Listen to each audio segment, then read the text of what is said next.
ನಮಸ್ಕಾರ. ಆರೋಗ್ಯ ರಹಸ್ಯ ವಿಶೇಷ ಕಾರ್ಯಕ್ರಮಕ್ಕೆ ಸ್ವಾಗತ. ನಾನು ದಿವ್ಯಶ್ರೀ ದಾಸ್. ವೀಕ್ಷಕರೇ, ನಮ್ಮ ಇವತ್ತಿನ ಕಾರ್ಯಕ್ರಮದಲ್ಲಿ ವಿಶೇಷವಾಗಿರುವಂತಹ ವಿಚಾರದ ಕುರಿತಂತೆ ನಾವು ಮಾತನಾಡ್ತಾ ಹೋಗ್ತೀವಿ. ಇನ್ನು ಭೂಮಿ ಅಂತ ಹೇಳಿದ್ರೆ ಸಹಜವಾಗಿ ನಾವು ವಾಸಿಸುವಂತಹ ವಾಸಸ್ಥಳ ಅಂತ ಹೇಳ್ತೀವಿ. ನಮ್ಮ ಭೂಮಿಯ ಮೇಲೆ ಸಾಕಷ್ಟು ಕಟ್ಟಡಗಳಿವೆ, ಮನೆಗಳಿವೆ, ಅನೇಕ ಮರಗಿಡಗಳು ಕೂಡ ಬೇರೂರಿ ನಿಂತಿದೆ. ಆದರೆ ಮನುಷ್ಯನಿಗೆ ಏನು ಬೇಕು ಅಂದರೆ ಮನುಷ್ಯನ ಅನುಕೂಲಕ್ಕೆ ಅನುಗುಣವಾಗಿ ಏನು ಬೇಕು ಎಲ್ಲವನ್ನ ಮಾನವ ಭೂಮಿಯ ಮೇಲೆ ನಿರ್ಮಾಣವನ್ನು ಮಾಡಿಕೊಂಡಿದ್ದಾನೆ. ಆದರೆ ಭೂಮಿಯ ಹೊರತಾಗಿ ಭೂಗಣಿತ ಅಂದ್ರೆ ಏನು ಅನ್ನೋದು ಮಾತ್ರ ಒಂದು ರೀತಿ ಪ್ರಶ್ನೆಯಾಗಿ ಉಳಿದಿದೆ. ಹಾಗಾಗಿ ನಮ್ಮ ಇವತ್ತಿನ ಕಾರ್ಯಕ್ರಮದಲ್ಲಿ ಭೂಗಣಿತದ ಅರ್ಥ ಏನು ಅನ್ನೋದರ ಕುರಿತಂತೆ ನಾವು ಮಾತನಾಡ್ತಾ ಹೋಗೋಣ. ಈ ಕುರಿತು ತಿಳಿಸಿಕೊಡಲು ಶ್ರೀ ಪುರುಷೋತ್ತಮ್ ದೇಶಿ ಗುರುಜಿಯವರು ನಮ್ಮ ಕಾರ್ಯಕ್ರಮದಲ್ಲಿದ್ದಾರೆ. ಸೊ ಬನ್ನಿ ಅವರನ್ನ ಕಾರ್ಯಕ್ರಮಕ್ಕೆ ವೆಲ್ಕಮ್ ಮಾಡೋಣ. ನಮಸ್ಕಾರ ಗುರುಗಳೇ, ಕಾರ್ಯಕ್ರಮಕ್ಕೆ ಸ್ವಾಗತ. ನಮಸ್ಕಾರ ಗುರುಗಳೇ, ನಾನು ಹೇಳ್ತಾ ಇದ್ದೆ ನಮ್ಮ ಬದುಕಿನ ಪ್ರತಿಯೊಂದು ಭಾಗವೂ ಕೂಡ ಭೂಮಿ ಅಂತ ಹೇಳಿದ್ರೆ ತಪ್ಪಾಗೋದಿಲ್ಲ. ಆದರೆ ಈ ಭೂಗಣಿತ ಅಂದ್ರೆ ಏನು ಗುರುಗಳೇ? ಹರಿ ಓ ಶ್ರೀ ಗುರುಭ್ಯೋ ನಮಃ. ಹೊಸ ಸಬ್ಜೆಕ್ಟ್ ಹೌದು ಹೌದಲ್ಲ? ಗಣಿತ ಗೊತ್ತು, ಭೂಗಣಿತ ಅಂದರೆ ಏನು ಆದರೆ ಅರ್ಥ ಮಾಡ್ಕೊಳ್ಳೋದ್ರಲ್ಲಿ ನಮಗೆ ವ್ಯತ್ಯಾಸ ಗೊತ್ತಾಗತ್ತೆ. ಈಗ ಒಂದು ಉದಾಹರಣೆಯನ್ನು ಕೊಡಬಹುದು ಅಂದರೆ, ನಾವು ಯಾವುದೇ ಒಂದು ಮಾತಾಡಬೇಕಾದ್ರೆ ಆ ಮಾತನ್ನು ಸರಿಯಾದ ರೀತಿಯ ಒಂದು 5 ಸಲ ಯೋಚನೆ ಮಾಡಿ ಮಾತಾಡಿದಾಗ ಹಲವಾರು ರೀತಿಯ ವಿಚಾರಗಳು ಉದ್ಭವ ಆಗುತ್ತೆ. ಹೌದಲ್ಲ? ಸೊ ಏನು ಬಾಯಿಗೆ ಬಂತು ಮಾತಾಡ್ತಾನೆ ಇದ್ದರೆ ಏನು ಮಾತಿಗೂ ಅರ್ಥ ಇರಲ್ಲ, ವ್ಯಕ್ತಿಗೂ ಅರ್ಥ ಇರಲ್ಲ. ಈ ಮ್ಯಾಥಮೆಟಿಕ್ಸ್ ಅನ್ನೋದು ಹೇಳಿದಾಗ ಹೌದಾ ಇದು ಒಂದು ಮ್ಯಾಥಮೆಟಿಕ್ಸಾ? ಕೆಲವು ತುಂಬ ಬೇಜಾರು ಮಾಡ್ಕೋತಾರೆ, ಸುಮ್ಮನೆ ವಟ ವಟ ವಟ ವಟ ಹೊಡ್ಕೋತಾನೆ ಇರ್ತಾರೆ ಅಂತ ಅಮ್ಮಂಗೆ ಅಪ್ಪ ಹೇಳ್ಬೋದು, ಅಂದರೆ ಗಂಡನಿಗೆ ಹೆಂಡತಿ ಹೇಳ್ಬೋದು, ಹೆಂಡತಿ ಗಂಡ ಹೇಳ್ಬೋದು, ಮಕ್ಕಳಿಗೆ ತಾಯಿ ತಂದೆ ಹೇಳ್ಬೋದು. ಯಾಕೆ ಹಿಂಗೆ ಹೊಡ್ಕೊಳ್ತಾ ಇರ್ತೀಯ ವಟ ವಟ ಅಂತ. ಸೊ ಬೈದು ನಿಲ್ಲಿಸ್ತಾರೆ, ಮತ್ತೆ ಶುರು ಆಗತ್ತದು. ಇದು ಗುಣ, ಹುಟ್ಟು ಗುಣ ಒಂದು ಭಾಗ. ಇನ್ನೊಂದು ಸ್ವಭಾವ ಅಥವಾ ವಂಶದ ಕತೆ, ಏನೋ ಒಂದು ಸೇರಿಸಿ ತಲೆ ಮೇಲೆ ಇಟ್ಬಿಡ್ತಾರಮ್ಮ. ಅಂದರೆ ಇದು ಇವರದೇ ವೈಯಕ್ತಿಕವಾದ ಮ್ಯಾಥಮೆಟಿಕ್ಸು. ಈ ಗಣಿತ ಅಂತಕ್ಕಂಥದ್ದು ಪ್ರತಿ ಕ್ಷಣ ನಮ್ಮ ಮೇಲೆ ಅಪ್ಲೈ ಆಗ್ತಾ ಇರುತ್ತೆ. ಪ್ರತಿ ಕ್ಷಣ ಈ ಗಣಿತ ನಮ್ಮ ಮೇಲೆ ಅಪ್ಲೈ ಆಗ್ತಾ ಇರುತ್ತೆ. ಈ ರಹಸ್ಯಕ್ಕೆ ಕಾರಣಕರ್ತನಾಗಿರ್ತಕ್ಕಂತಹ ಶ್ರೀಮನ್ನಾರಾಯಣನ ಪಾದ ಕಮಲಗಳಿಗೆ ಕೋಟಿ ಕೋಟಿ ನಮನಗಳನ್ನು ಅರ್ಪಣೆಯನ್ನು ಮಾಡಿ ಒಂದು ಸಣ್ಣ ಉದಾಹರಣೆ ಕೊಡ್ತೀನಿ. ಕೆಲವರು ಮನೆಯಲ್ಲಿ ಅಂದಚಂದವಾದ ಮನೆ ಅಂತ ಅಂದ್ಕೊಳ್ಳೋಂಗಿಲ್ಲ, ಅಥವಾ ಅಂದಚಂದ ಇರಬಹುದೇನೋ, ಅಥವಾ ಏನೂ ಇಲ್ಲ ಆ ಮನೆಯಲ್ಲಿ ನೋಡೋಕ್ಕೆ ಏನೇನೂ ಅಲ್ಲ ಅಂತಕ್ಕಂಥದ್ದು ಇರಬಹುದು. ಇದು ಹೌದು, ಅದು ಹೌದು. ಆ ಮನೆಯಲ್ಲಿ ನಡೀತಕ್ಕಂತಹ ವಿದ್ಯಾವಂತರುಗಳ ಸಂಖ್ಯೆ, ದೊಡ್ಡ ಮಗ ಅಂಥ ಕೆಲಸದಲ್ಲಿದ್ದಾನೆ, ಚಿಕ್ಕ ಮಗ ಇಂಥ ಕೆಲಸದಲ್ಲಿದ್ದಾನೆ, ದೊಡ್ಡ ಮಗಳು ಒಳ್ಳೆ ಫಾರಿನ್ ಮದುವೆ ಮಾಡಿಕೊಂಡು, ಸೊ ಈ ಥರ ಎಲ್ಲ ಪಾಸಿಟಿವ್ ಆಗಿ ಹೇಳ್ಕೊಂಡು ಬರ್ತಾರೆ. ಹೌದಾ ಅಲ್ಲಮ್ಮ? ಹೌದು. ಪ್ರತಿಯೊಬ್ಬರು ಮನೇಲಿ ಏನೇ ಒಗ್ಗಟ್ಟೇನು, ಏನು ಖುಷಿಯಾಗಿದ್ದಾರೆ, ಕುಟುಂಬ ಎಷ್ಟು ಚೆನ್ನಾಗಿದೆ, ಎಷ್ಟು ಶ್ರೀಮಂತಿಗೆ ಆಗಿದ್ದಾರೆ, ಯಾಕೆ ಅಂತ ಅಕ್ಕ ಪಕ್ಕದವರೆಲ್ಲ ಹೊಟ್ಟೆ ಉರಿ ಪಟ್ಕೊಳ್ತಾ ಇರ್ತಾರೆ. ಅದಕ್ಕೆ ಏನು ಹೇಳ್ಬೋದಮ್ಮ ಹಾಗಾದರೆ? ಇದು ಯೋಚನೆ ಮಾಡುವಂಥ ಪ್ರಶ್ನೆ ಬರುತ್ತೆ ಅಲ್ವಾ? ಇದಕ್ಕೆ ಅರ್ಥ, ಈ ದೇಹ ಒಂದು ಯಂತ್ರ. ಮನುಷ್ಯನ ದೇಹ ಒಂದು ಬೃಹತ್ಕಾರವಾಗಿರ್ತಕ್ಕಂಥ ಒಂದು ಯಂತ್ರ. ಅದನ್ನು ನಾವು ಹೇಗೆ ಕಂಡುಹಿಡಿಬೋದು ಅಂದರೆ, ನಮಗೆ ಗೊತ್ತಿಲ್ಲ, ನಮಗೇನು ಜೀವನದಲ್ಲಿ ಹೇಗಿರಬೇಕು ಗೊತ್ತಿಲ್ಲ, ನನಗೇನು ಅರ್ಥ ಆಗ್ತಾ ಇಲ್ಲ, ಈ ರೀತಿ ಹಲವಾರು ಲಕ್ಷ ಕೋಟಿ ಪ್ರಶ್ನೆಗಳಿಗೆ ಉತ್ತರ ಈ ಯಂತ್ರ ಆ ಕೂತಿರ್ತಕ್ಕಂಥ ನೆಲೆಸಿರ್ತಕ್ಕಂಥ ಜಾಗದ ಮೇಲೆ ಅಪ್ಲೈ ಆದಾಗ ಆಟೋಮೆಟಿಕ್ಕಾಗಿ ಹೋಗಿ ಪ್ರಕ್ರಿಯೆ ತೋರಿಸ್ತಾ ಹೋಗುತ್ತೆ. ಏನು ಇದಕ್ಕಿದಂಗೆ ನನ್ನ ಜ್ಞಾಪಕ ಬಂದ್ಬಿಡ್ತು, ಇದಕ್ಕಿದಂಗೆ ಏನೋ ಒಂದು ತೀರ್ಮಾನ ತೊಗೊಂಡೆ, ಸೊ ಅದರಿಂದ ನಾನು ಬದಲಾವಣೆ ಆದೆ, ಆಗುತ್ತೆ ತಾನೆ? ಇದಕ್ಕೋಸ್ಕರವಾಗಿ ಆ ಭೂಮಿಯಲ್ಲಿ ಇರ್ತಕ್ಕಂತಹ ಹಲವಾರು ರೀತಿಯಲ್ಲಿ ಇನ್ನು ಸ್ವಲ್ಪ ಹಿಂದಕ್ಕೆ ಹೋದರೆ ನಮಗೇ ಗೊತ್ತಿಲ್ಲದೆ ಇರತಕ್ಕಂಥ ಕೆಲವು ಕಾಯಿಲೆಗಳಿರುತ್ತೆ. ಆ ಕಾಯಿಲೆ ಯಾವುದು ಅಂದರೆ, ಮೊದಲನೇದು ವಿಚಾರ ತಗೊಂಡ್ರೆ ಚರ್ಮ ರೋಗ. ಈ ಚರ್ಮ ರೋಗಕ್ಕೆ ಈ ಭೂಗಣಿತ ಬೇಕಮ್ಮ. ಯಾವುದಕ್ಕೆ? ಚರ್ಮ ರೋಗಕ್ಕೆ ಈ ಭೂಗಣಿತ ಬೇಕು. ಅವರವರು ವೈಯಕ್ತಿಕವಾಗಿ ಚರ್ಮ ರೋಗ ಏನಕ್ಕೆ ಬರುತ್ತೆ ಅಂತ ಅವ್ರೇನು ತಿಳ್ಕೊಂಡವರೋ, ಏನೇನು ಮೆಡಿಸಿನ್ ಹಾಕೊಳ್ತೋ ಅದು ಹಾಕ್ಕೊಳ್ಳಿ. ಆದರೆ ಈ ಚರ್ಮ ರೋಗಕ್ಕೂ ಭೂಮಿಗೂ ನಿಕಟವಾದ ಸಂಬಂಧ ಇದೆ ಅಂತ ಗೊತ್ತು ಮಾಡಿಸುವುದೇ ಭೂಗಣಿತ. ಸಾರಸಟ್ಟಾಗಿ ಎಲ್ರಿಗೂ ಬರಬೇಕಾಗಾದರೆ ಮನೇಲಿರೋರಿಗೆಲ್ಲ ಚರ್ಮಗಣಿತ ಬರಬೇಕು. ಅಲ್ವಾ? ಅದ್ರಲ್ಲಿ ಯಾರೋ ಒಬ್ರಿಗೂ ಇಬ್ಬರಿಗೆ ಇರುತ್ತೆ, ಇನ್ನು ಮಿಕ್ತವ್ರಿಗೆ ಇರಲ್ಲ. ಇಷ್ಟು ವ್ಯತ್ಯಾಸ ಕೂಡ ಆಗತ್ತೆ ಅಂದರೆ ಈ ಭೂಮಿಯಲ್ಲಿರ್ತಕ್ಕಂತಹ ರಹಸ್ಯ ಸ್ವಲ್ಪ ಯೋಚನೆ ಮಾಡಬೇಕು. ನಾವೇನೋ ಮಾಡ್ತೀವಿ, ನಾವೇನೋ ಮಾಡಿದ್ದೀವಿ ಅಲ್ಲ, ಇದಕ್ಕೆ DNA ಅಂತಕ್ಕಂಥದ್ದು ವಂಶದ ಮೂಲ ಸತ್ಯವನ್ನು ತೋರಿಸುತ್ತೆ. ಚರ್ಮ ರೋಗ ಆ ವಂಶದ ಮೂಲವನ್ನು ತೋರಿಸ್ಬೇಕು ಅಂತಕ್ಕಂಥದ್ದು. ಅದರಲ್ಲಿ ಆ ಭೂಮಿಯಲ್ಲಿ ಅಂತರ್ಜಲ, ಎಲ್ಲ ಮನೆಗಳಲ್ಲೂ ನೀರು ಒಂದೇ ಥರ ರುಚಿ ಇರುತ್ತೆ. ನಮ್ಮ ಬೋರ್ ಹೊಡಿತಾರೆ, ಒಂದೊಂದು ಮನೇಲಿ ಒಂಥರ ರುಚಿ ಇರುತ್ತೆ. ಆದರೂ ಕೂಡ ನಾವು ನೀರು ಅಂತಲೇ ಅದಕ್ಕೆ ಹೇಳ್ತೀವಿ. ಇದು ಅದಕ್ಕೂ ಆ ನೀರಿಗೆ ಹೆಸರು ಕೊಡಲ್ಲ, ಈ ನೀರಿಗೂ ಹೆಸರು ಕೊಡಲ್ಲ. ಕೆಲವರು ಹೇಳ್ತಾರೆ ಉಪ್ಪು ನೀರು, ಸಪ್ಪೆ ನೀರು, ಈ ಥರದ ಹಲವಾರು ಹೆಸರುಗಳು ಕೊಟ್ಕೊಳ್ತಾರೆ. ಆದರೂ ನೀರು ಮಾತ್ರ ಒಂದೇ ಅಂತ ಹೇಳ್ಕೊಂಡು ತಿಳ್ಕೊಂಡಿದ್ದೀವಿ. ಆದರೆ ನೀರಿನ ಅಂಶ ನಮ್ಮ ಕುಟುಂಬವನ್ನು ಎತ್ತಿ ನಿಲ್ಲಿಸತ್ತೆ, ಅಭಿವೃದ್ಧಿ ಕಡೆ ಕಡ್ಕೊಂಡು ಹೋಗುತ್ತೆ ಅಂತಕ್ಕಂಥ ಸತ್ಯ ನಮಗಿನ್ನೂ ಅರ್ಥ ಆಗಿದೆ ಅಂತಕ್ಕಂಥ ಸ್ವಲ್ಪ ದೂರ ಅಂತ ಅನ್ಕೋತೀನಿ. ನಮ್ಮ ಭೂಮಿಯಲ್ಲಿ ಸಿಕ್ಕುವ ನೀರು ನಮ್ಮ ಕುಟುಂಬವನ್ನು ರಕ್ಷಣೆ ಮಾಡಿ ಕೈ ಹಿಡಿದು ಕರ್ಕೊಂಡು ಹೋಗುತ್ತೆ. ಇದಕ್ಕೆ ಅಂತರ್ಜಲ ಅಂತೀವಿ, ಪ್ರಕೃತಿತ್ವವಾಗಿ ಸಿಗ್ತಕ್ಕಂಥದ್ದು. ಸೊ ಈ ಅಂತರ್ಜಲದ ಒಂದು ಗಣಿತವನ್ನು ತೋರಿಸ್ತಕ್ಕಂಥದ್ದು ನಿಮ್ಮ ವಂಶದಲ್ಲಿ ಯಾಕೆ ಈ ಥರ ಏನೋ ಒಂದು ಕಾಯಿಲೆ ಇದೆ, ಹೋಗಲೇ ಇಲ್ಲ, ನಮ್ಮ ಅಪ್ಪನಿಗಿತ್ತು, ನಮ್ಮ ಚಿಕ್ಕಪ್ಪನಿಗಿತ್ತು, ನಮ್ಮ ಅತ್ತೆಗಿತ್ತು, ಕೂತ್ಕೊಂಡು ಮಾತಾಡ್ತೀವಿ ನಾವು. ಇದು ಹೋಗ್ತಾನೆ ಇರುತ್ತೆ. ಅದು ಕ್ಯಾನ್ಸರ್ ಇರ್ಬೋದು, ಶುಗರ್ ಇರ್ಬೋದು, ಏನಿವನ್ ಯಾವುದೇ ಒಂದು ಕಾಯಿಲೆ ಕಾಡಿಸ್ತಾನೆ ಇರುತ್ತೆ. ಇದಕ್ಕೆ ಉತ್ತರ ಸಿಕ್ಕಿಲ್ಲ ಈ ಥರದಲ್ಲಿ. ಅದ್ರ ಜೊತೆಗೆ ಹಾರ್ಟ್ ಅಟ್ಯಾಕು ಕೂಡ ಸೇರಿಕೊಂಡಿರುತ್ತೆ. ಹಲವಾರು ರೀತಿಯಲ್ಲಿರ್ತಕ್ಕಂತಹ ರೀತಿಗೆ ಕಾರಣಕರ್ತನಾಗಿರ್ತಕ್ಕಂತಹ ಆ ಭೂಮಿಯಲ್ಲಿ ಇರ್ತಕ್ಕಂತಹ ಒಂದು ಅಂಶವನ್ನು ಗಮನಿಸ್ಕೊಳ್ಳೋದೇ ಆದರೆ ನಾವು ಎಷ್ಟರ ಮಟ್ಟಕ್ಕೆ ನಾವು ತುಂಬ ಆರೋಗ್ಯವಾಗಿರ್ಬೋದು ಭೂಮಿಯನ್ನು ಗುರುತಿಸೋದೇ ಆದರೆ ನಮ್ಮ ಜನಕ್ಕೆ ಅರ್ಥ ಆಗಬೇಕು. ಇಲ್ಲಿ ಎಷ್ಟೋ ಜನ ಈ ಕಾರ್ಯಕ್ರಮದಲ್ಲಿ ಒಂದು ದೊಡ್ಡ ಕೆಟ್ಟ ಅಭ್ಯಾಸವನ್ನು ಮಾಡ್ಕೊಂಡಿದ್ದಾರೆ.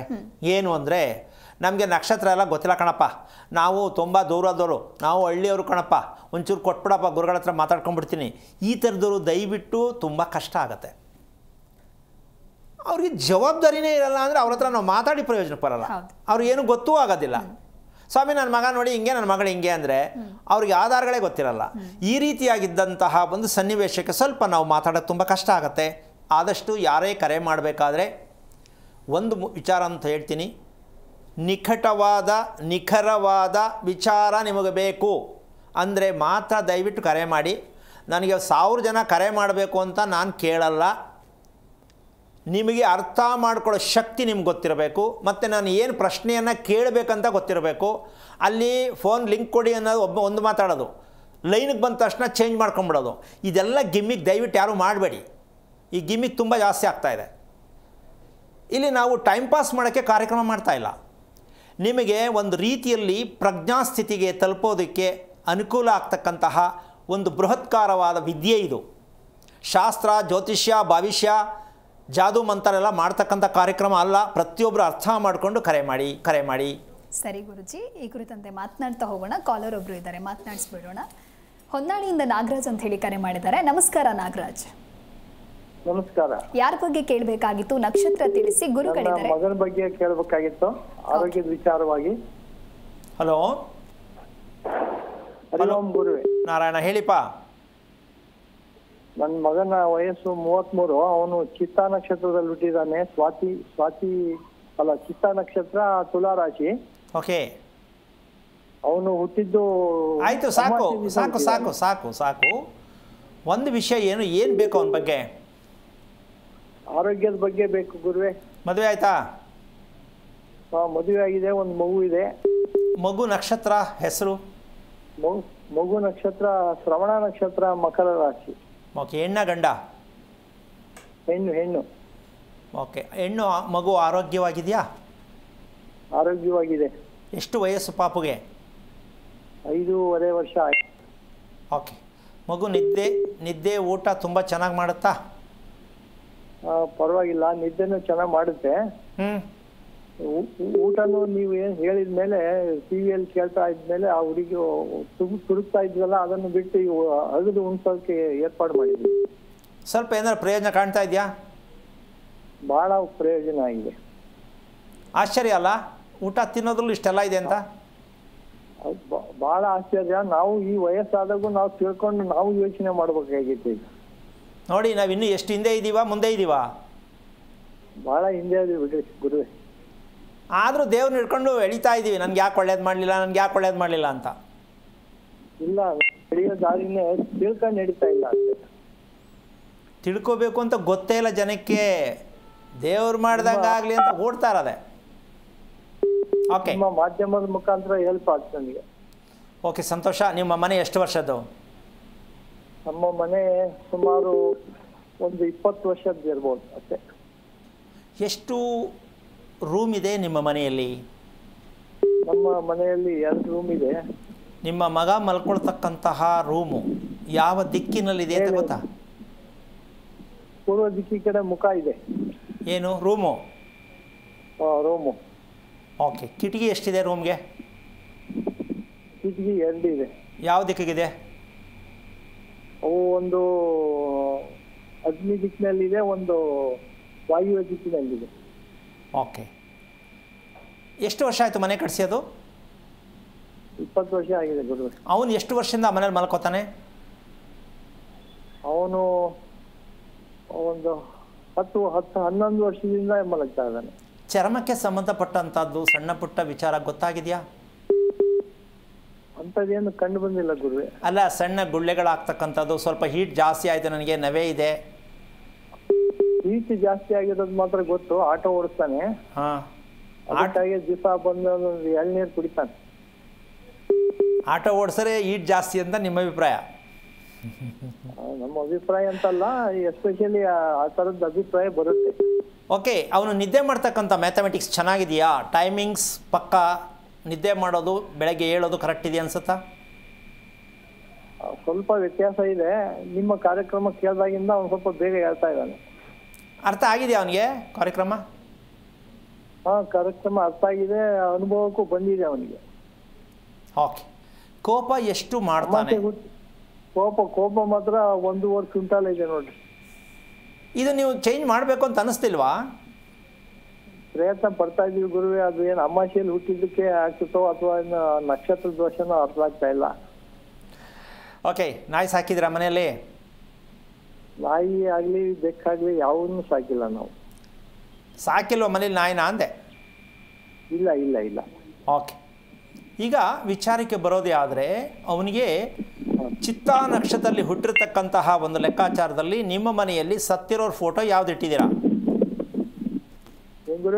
ಸತ್ತಿರೋರ್ದು ಫೋಟೋ ಯಾವ್ದು ಇಟ್ಟಿದ್ದೀರಾ ಮನೆಯಲ್ಲಿ? ನಮ್ಮ ತಂದೆ ತಾಯಿಗಳು ಇಟ್ಟಿದ್ವಿ, ಪೂಜೆ ಮಾಡ್ತಾ ಇದ್ದೀವಿ, ಅವ್ರು ತೆಗೆದಿದ್ದೀವಿ ನಿಮ್ಮ ಕಾರ್ಯಕ್ರಮ ನೋಡಿದ ಮೇಲೆ. ಎಷ್ಟು ವರ್ಷ ಆಯ್ತು ಇಟ್ಟದು? ಅದು ನಮ್ಮ ತಂದೆ 91ನೇ ಇಸ್ವಿಯಿಂದ ತೀರ್ಕೊಂಡಿದ್ದು. ಆ ಒಂದು ವರ್ಷ 2 ವರ್ಷ ಆದ್ಮೇಲೆ ಫೋಟೋ ತಯಾರು ಮಾಡಿ ಇಟ್ಟಿದ್ವಿ. ಅವಾಗ ಹಲ್ಲಿ ಭಾಳ ನುಡಿಯವು. ಸರಿ, ಈಗ ನೀವು ಎಡೆ ಹಾಕೋ ಅಭ್ಯಾಸನಾ? ಎಡೆ ಹಾಕೋ ಅಭ್ಯಾಸ ಮುಂಚೆ ಇದ್ದಿಲ್ಲ. ಈಗ ನಾವು ಪಿತೃಪಕ್ಷದಲ್ಲಿ ಮಾಡ್ತಾ ಇದೀವಿ, ಅಮಾವಾಸ್ಯೆ ದಿವಸ ಮಾಡ್ತಾ ಇದೀವಿ. ಎಲ್ಲಿ ಎಡೆ ಹಾಕದೆ? ಮನೆಯಲ್ಲಿ ಮಾಡ್ತೀವಿ. ಅದೇ ಫೋಟೋ ಇಟ್ಬಿಟ್ಟು ಅಡುಗೆ ಮಾಡಿದ್ದೆಲ್ಲ ಮುಂದೆ ಹಾಕೋದು? ಫೋಟೋ ಇಡಲ್ಲ. ಮತ್ತೆ ಕುಂಭ ಇಡ್ತೀವಿ. ಒಂದು ಕುಂಭ ಇಟ್ಟು ಗಂಡು ಹೆಣ್ಣು ಮಾಡಿ ಅದಕ್ಕೆ ಎಡೆ ಹಾಕ್ತೀವಿ. ಎಷ್ಟು ವರ್ಷದಿಂದ ಈ ಅಭ್ಯಾಸ? ಇದು ಒಂದು 25 ವರ್ಷದಿಂದ ಅಭ್ಯಾಸ. ಮುಂಚೆ ಮಾಡ್ತಿರ್ಲಿಲ್ಲ.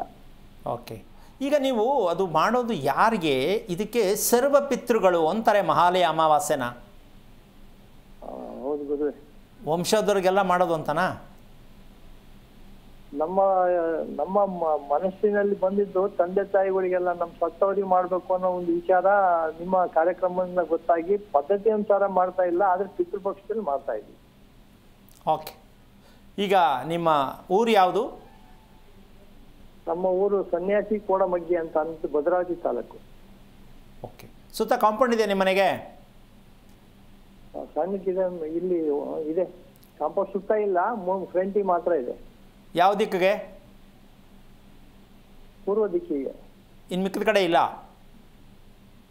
ಹಿತ್ಲ ಭಾಗದಲ್ಲಿ ಟೆಂಪರರಿ ಮಾಡಿದೀವಿ. ಅದು ನಮ್ಮ ಸ್ವಂತ ಜಾಗ ಅಲ್ಲ, ಕನ್ಸರ್ವೆನ್ಸಿ ಒಳಗಡೆ ಮಾಡಿದೀವಿ. ಹಿತ್ಲಲ್ಲಿ ಒಂದು ಕಾಂಪೌಂಡು, ಮುಂಚೆ ಒಂದು ಕಾಂಪೌಂಡು. ಓಕೆ, ಇಷ್ಟು ಎಲ್ಲ ನಾನು ನಿಮ್ಮನ್ನು ಕೇಳೋ ಉದ್ದೇಶ ಏನಪ್ಪ ಅಂತಂದರೆ, ಚಿತ್ತಾ ನಕ್ಷತ್ರಕ್ಕೆ ಮಗು ಹುಟ್ಟುವುದಕ್ಕೆ ಕಾರಣ, ಶ್ರವಣ ನಕ್ಷತ್ರಕ್ಕೆ ಮಗು ಹುಟ್ಟುವುದಕ್ಕೆ ಕಾರಣ. ಕೇಳಿಸ್ತಾ ಇದೆಯಾ? ಕೇಳಿಸ್ತಾ ಇದೆ, ಹೇಳ್ರಿ. ಇದು ಮಗು ಗಂಡು ಮಗುವಾಗಿ ಹುಟ್ಟಬಹುದಾಗಿತ್ತಲ್ವಾ ಅಂತಕ್ಕಂಥ ಒಂದು ಪ್ರಶ್ನೆ ಕೂಡ ಬರುತ್ತಿಲ್ಲ. ಹೌದು. ನಿಮ್ಮ ಮಗನ ಹೊಟ್ಟೆಯಲ್ಲಿ ಹುಟ್ಟಿರ್ತಕ್ಕಂಥ ಮಗು ಗಂಡು ಮಗು ಆಗ್ಬೋದಾಗಿತ್ತು, ಆಗಿದ್ರೆ ಚೆನ್ನಾಗಿರ್ತಿತ್ತು ಅಂತಕ್ಕಂಥ ಪ್ರಶ್ನೆ ಇದೆಯಲ್ವಾ? ಇದೆ ಇದೆ. ನೋಡಿ, ಯೋಚನೆ ಮಾಡಿ. ನೀವು ಮಾಡ್ತಾ ಇರ್ತಕ್ಕಂಥ ಆಚರಣೆಗಳು, ಹಿರಿಯರಿಗೆ ಮಾಡ್ತಾ ಇರ್ತಕ್ಕಂಥದ್ದು ಯಾವ ಕಾರಣಕ್ಕೂ ಸೂಕ್ತವಲ್ಲದ ವಿಚಾರದಲ್ಲಿ ಇರುವ ಕಾರಣ ಗಂಡು ಸಂತತಿಯನ್ನು ಅಭಿವೃದ್ಧಿ ಆಗೋದು, ನೆಮ್ಮದಿಯಾಗಿರೋದು, ಖುಷಿಯಾಗಿರೋದು, ಕರೆಕ್ಟ್ ಟೈಮ್ಗೆ ಊಟ ನಿದ್ದೆ ಮಾಡ್ತಕ್ಕಂಥ ಅಭ್ಯಾಸಗಳು ನೀವೇನೇ ಎಷ್ಟೇ ಲಾಗ ಹಾಕಿದ್ರೂ ತುಂಬ ಸಮಸ್ಯೆ ಆಗುತ್ತೆ. 3 ದಿನ ಮಾಡ್ಬೋದು, 3 ದಿನ ಬಿಡ್ಬೋದು. ಮನೆಯಲ್ಲಿ ಬರ್ತಕ್ಕಂತಹ ಗಾಳಿ ಮತ್ತು ಬೆಳಕು ಯಾವ ರೀತಿಯಲ್ಲಿ ನಾವು ತಗೊಳ್ಬೇಕು ಅಂತಕ್ಕಂತಹ ಒಂದು ಲೆಕ್ಕಾಚಾರ. ನಿಮ್ಮ ಮಗ ಮಲಗ್ತಕ್ಕಂಥ ಬೆಡ್ರೂಮಲ್ಲಿ ಹೋಗಿ ನಿಂತ್ಕೊಳ್ಳಿ. ನೀವು ಒಂದು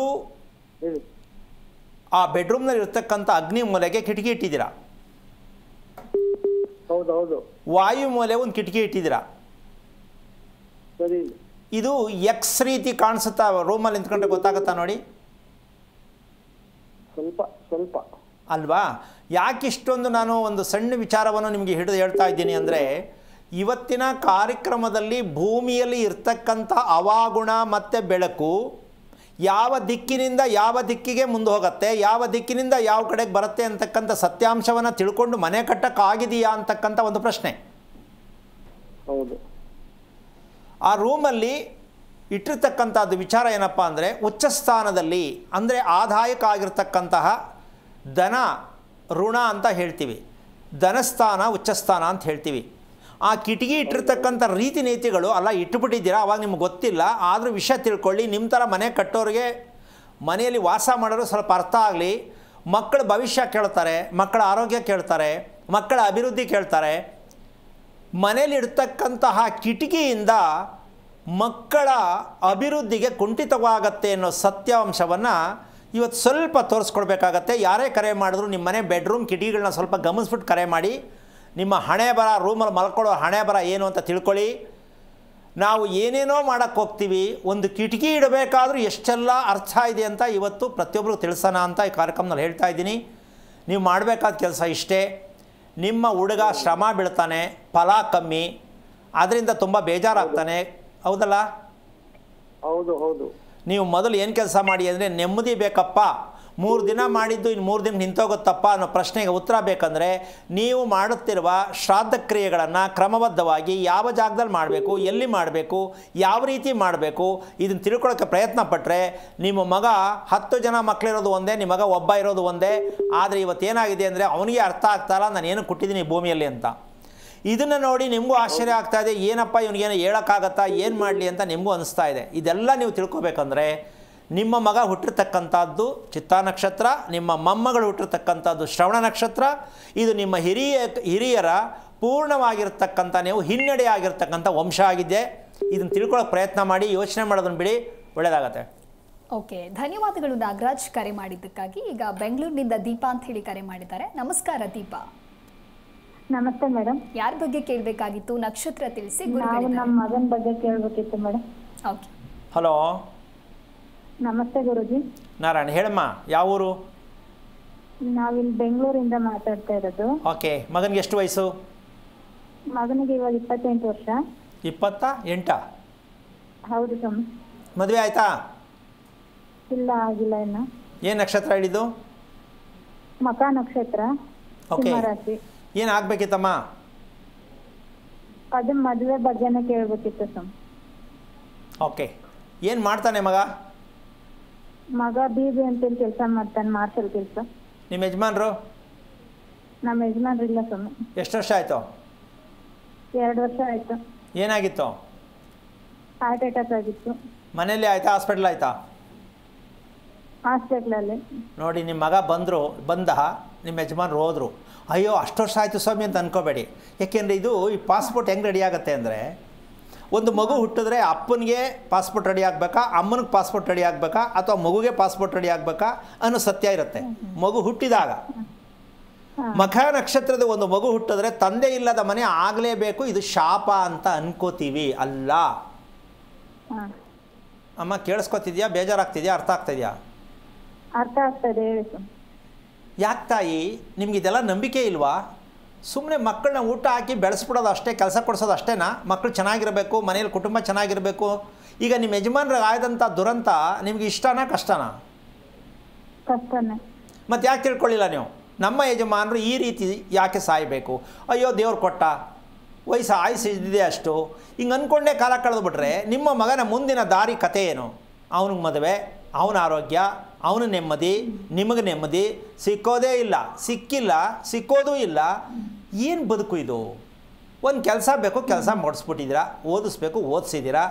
ಈಗ ಅವನ ಸ್ಟೋರಿ ಹೇಳಿ ಮುಂದಕ್ಕೆ. ನೀವು ಗಂಡ ಹೆಂಡತಿ ಎಷ್ಟು ವರ್ಷಗಳ ಕಾಲ ಸಂಸಾರವನ್ನು ಮಾಡಿದ್ರಿ, ಆ ಸಂಸಾರದಲ್ಲಿ ಎಷ್ಟು ಕಷ್ಟವನ್ನು ಅನುಭವಿಸ್ಕೊಂಡು ಬಂದ್ರಿ, ಅದನ್ನೇ ನಿಮ್ಮ ಮಗನಿಗೆ ಕ್ಲೀನಾಗಿ ಎಲ್ಲ ಪ್ಯಾಕ್ ಮಾಡಿ ರೆಡಿ ಮಾಡಿ ಇಟ್ಟಿದ್ದೀರಾ, ಅನುಭವಿಸೋ ಮಗನೇ ಅಂತ. ಅಮ್ಮ ಏನು ಹೇಳ್ತೀಯ ತಾಯಿ ನಾನು ಹೇಳಿದ ವಿಷಯಕ್ಕೆ? ಏನ್ ಹೇಳಕ್ಕಾಗತ್ತೆ ಸ್ವಾಮಿ, ಗೊತ್ತಿಲ್ಲದೆ ಇರೋದು ನೀವು ಹೇಳ್ತಾ ಇದ್ದೀರಾ ಅಂತ ತಿಳ್ಕೊಬೇಕು. ಅದಕ್ಕೆ ಮದುವೆ ಮಾಡಬೇಕು ಅನ್ನೋದು ಮುಖ್ಯ ಅಲ್ಲ, ಅವನ ಆರೋಗ್ಯ, ಅವನು ನಿದ್ದೆ ಮಾಡ್ತಕ್ಕಂಥದ್ದು, ಊಟ ಮಾಡ್ತಕ್ಕಂಥದ್ದು ಸಮಯವನ್ನು ಕರೆಕ್ಟಾಗಿ ನೀವು ಗಮನಿಸಿದ್ರ ತಾಯಿ, ನಿಮ್ಮ ಮಗ ಅದನ್ನು ಪಾಲನೆ ಮಾಡ್ತಾನಾ? ನಿದ್ದೆ ಏನೋ ಮಾಡ್ತಾನೆ, ಊಟ ಸ್ವಲ್ಪ ಟೈಮ್ ತಪ್ಪತ್ತೆ. ಅಲ್ಲ, ನಿದ್ದೆ ಮಾಡ್ತಾನೆ ಅಂದರೆ ಕಣ್ಣು ಮುಚ್ಕೊಂಡು ಮಲ್ಕೊಂಡವ್ರು ನಿದ್ದೆ ಮಾಡ್ತಾರೆ ಅಂತ ತಿಳ್ಕೊಂಡು. ತಿಂಡಿ ರಾತ್ರಿ ಊಟ ಕರೆಕ್ಟ್ ಟೈಮಿಗೆ ಆಗುತ್ತೆ, ಮಧ್ಯಾಹ್ನ ಊಟ ಸ್ವಲ್ಪ ಟೈಮ್ ಹೆಚ್ಚು ಕಡಿಮೆ ಆಗುತ್ತೆ. ಓಕೆ, ಹಾಗಾದ್ಮೇಲೆ ನೆಮ್ಮದಿ ಆರೋಗ್ಯ ಬೇಕಾ ಬೇಡವಾ? ಊಟನೇ ಸರಿಯಾಗಿ ಟೈಮ್ ಸರಿಯಾಗಿ ಮಾಡಲಿಲ್ಲ, ನಿದ್ದೆ ಹೆಂಗೆ ಬರುತ್ತೆ?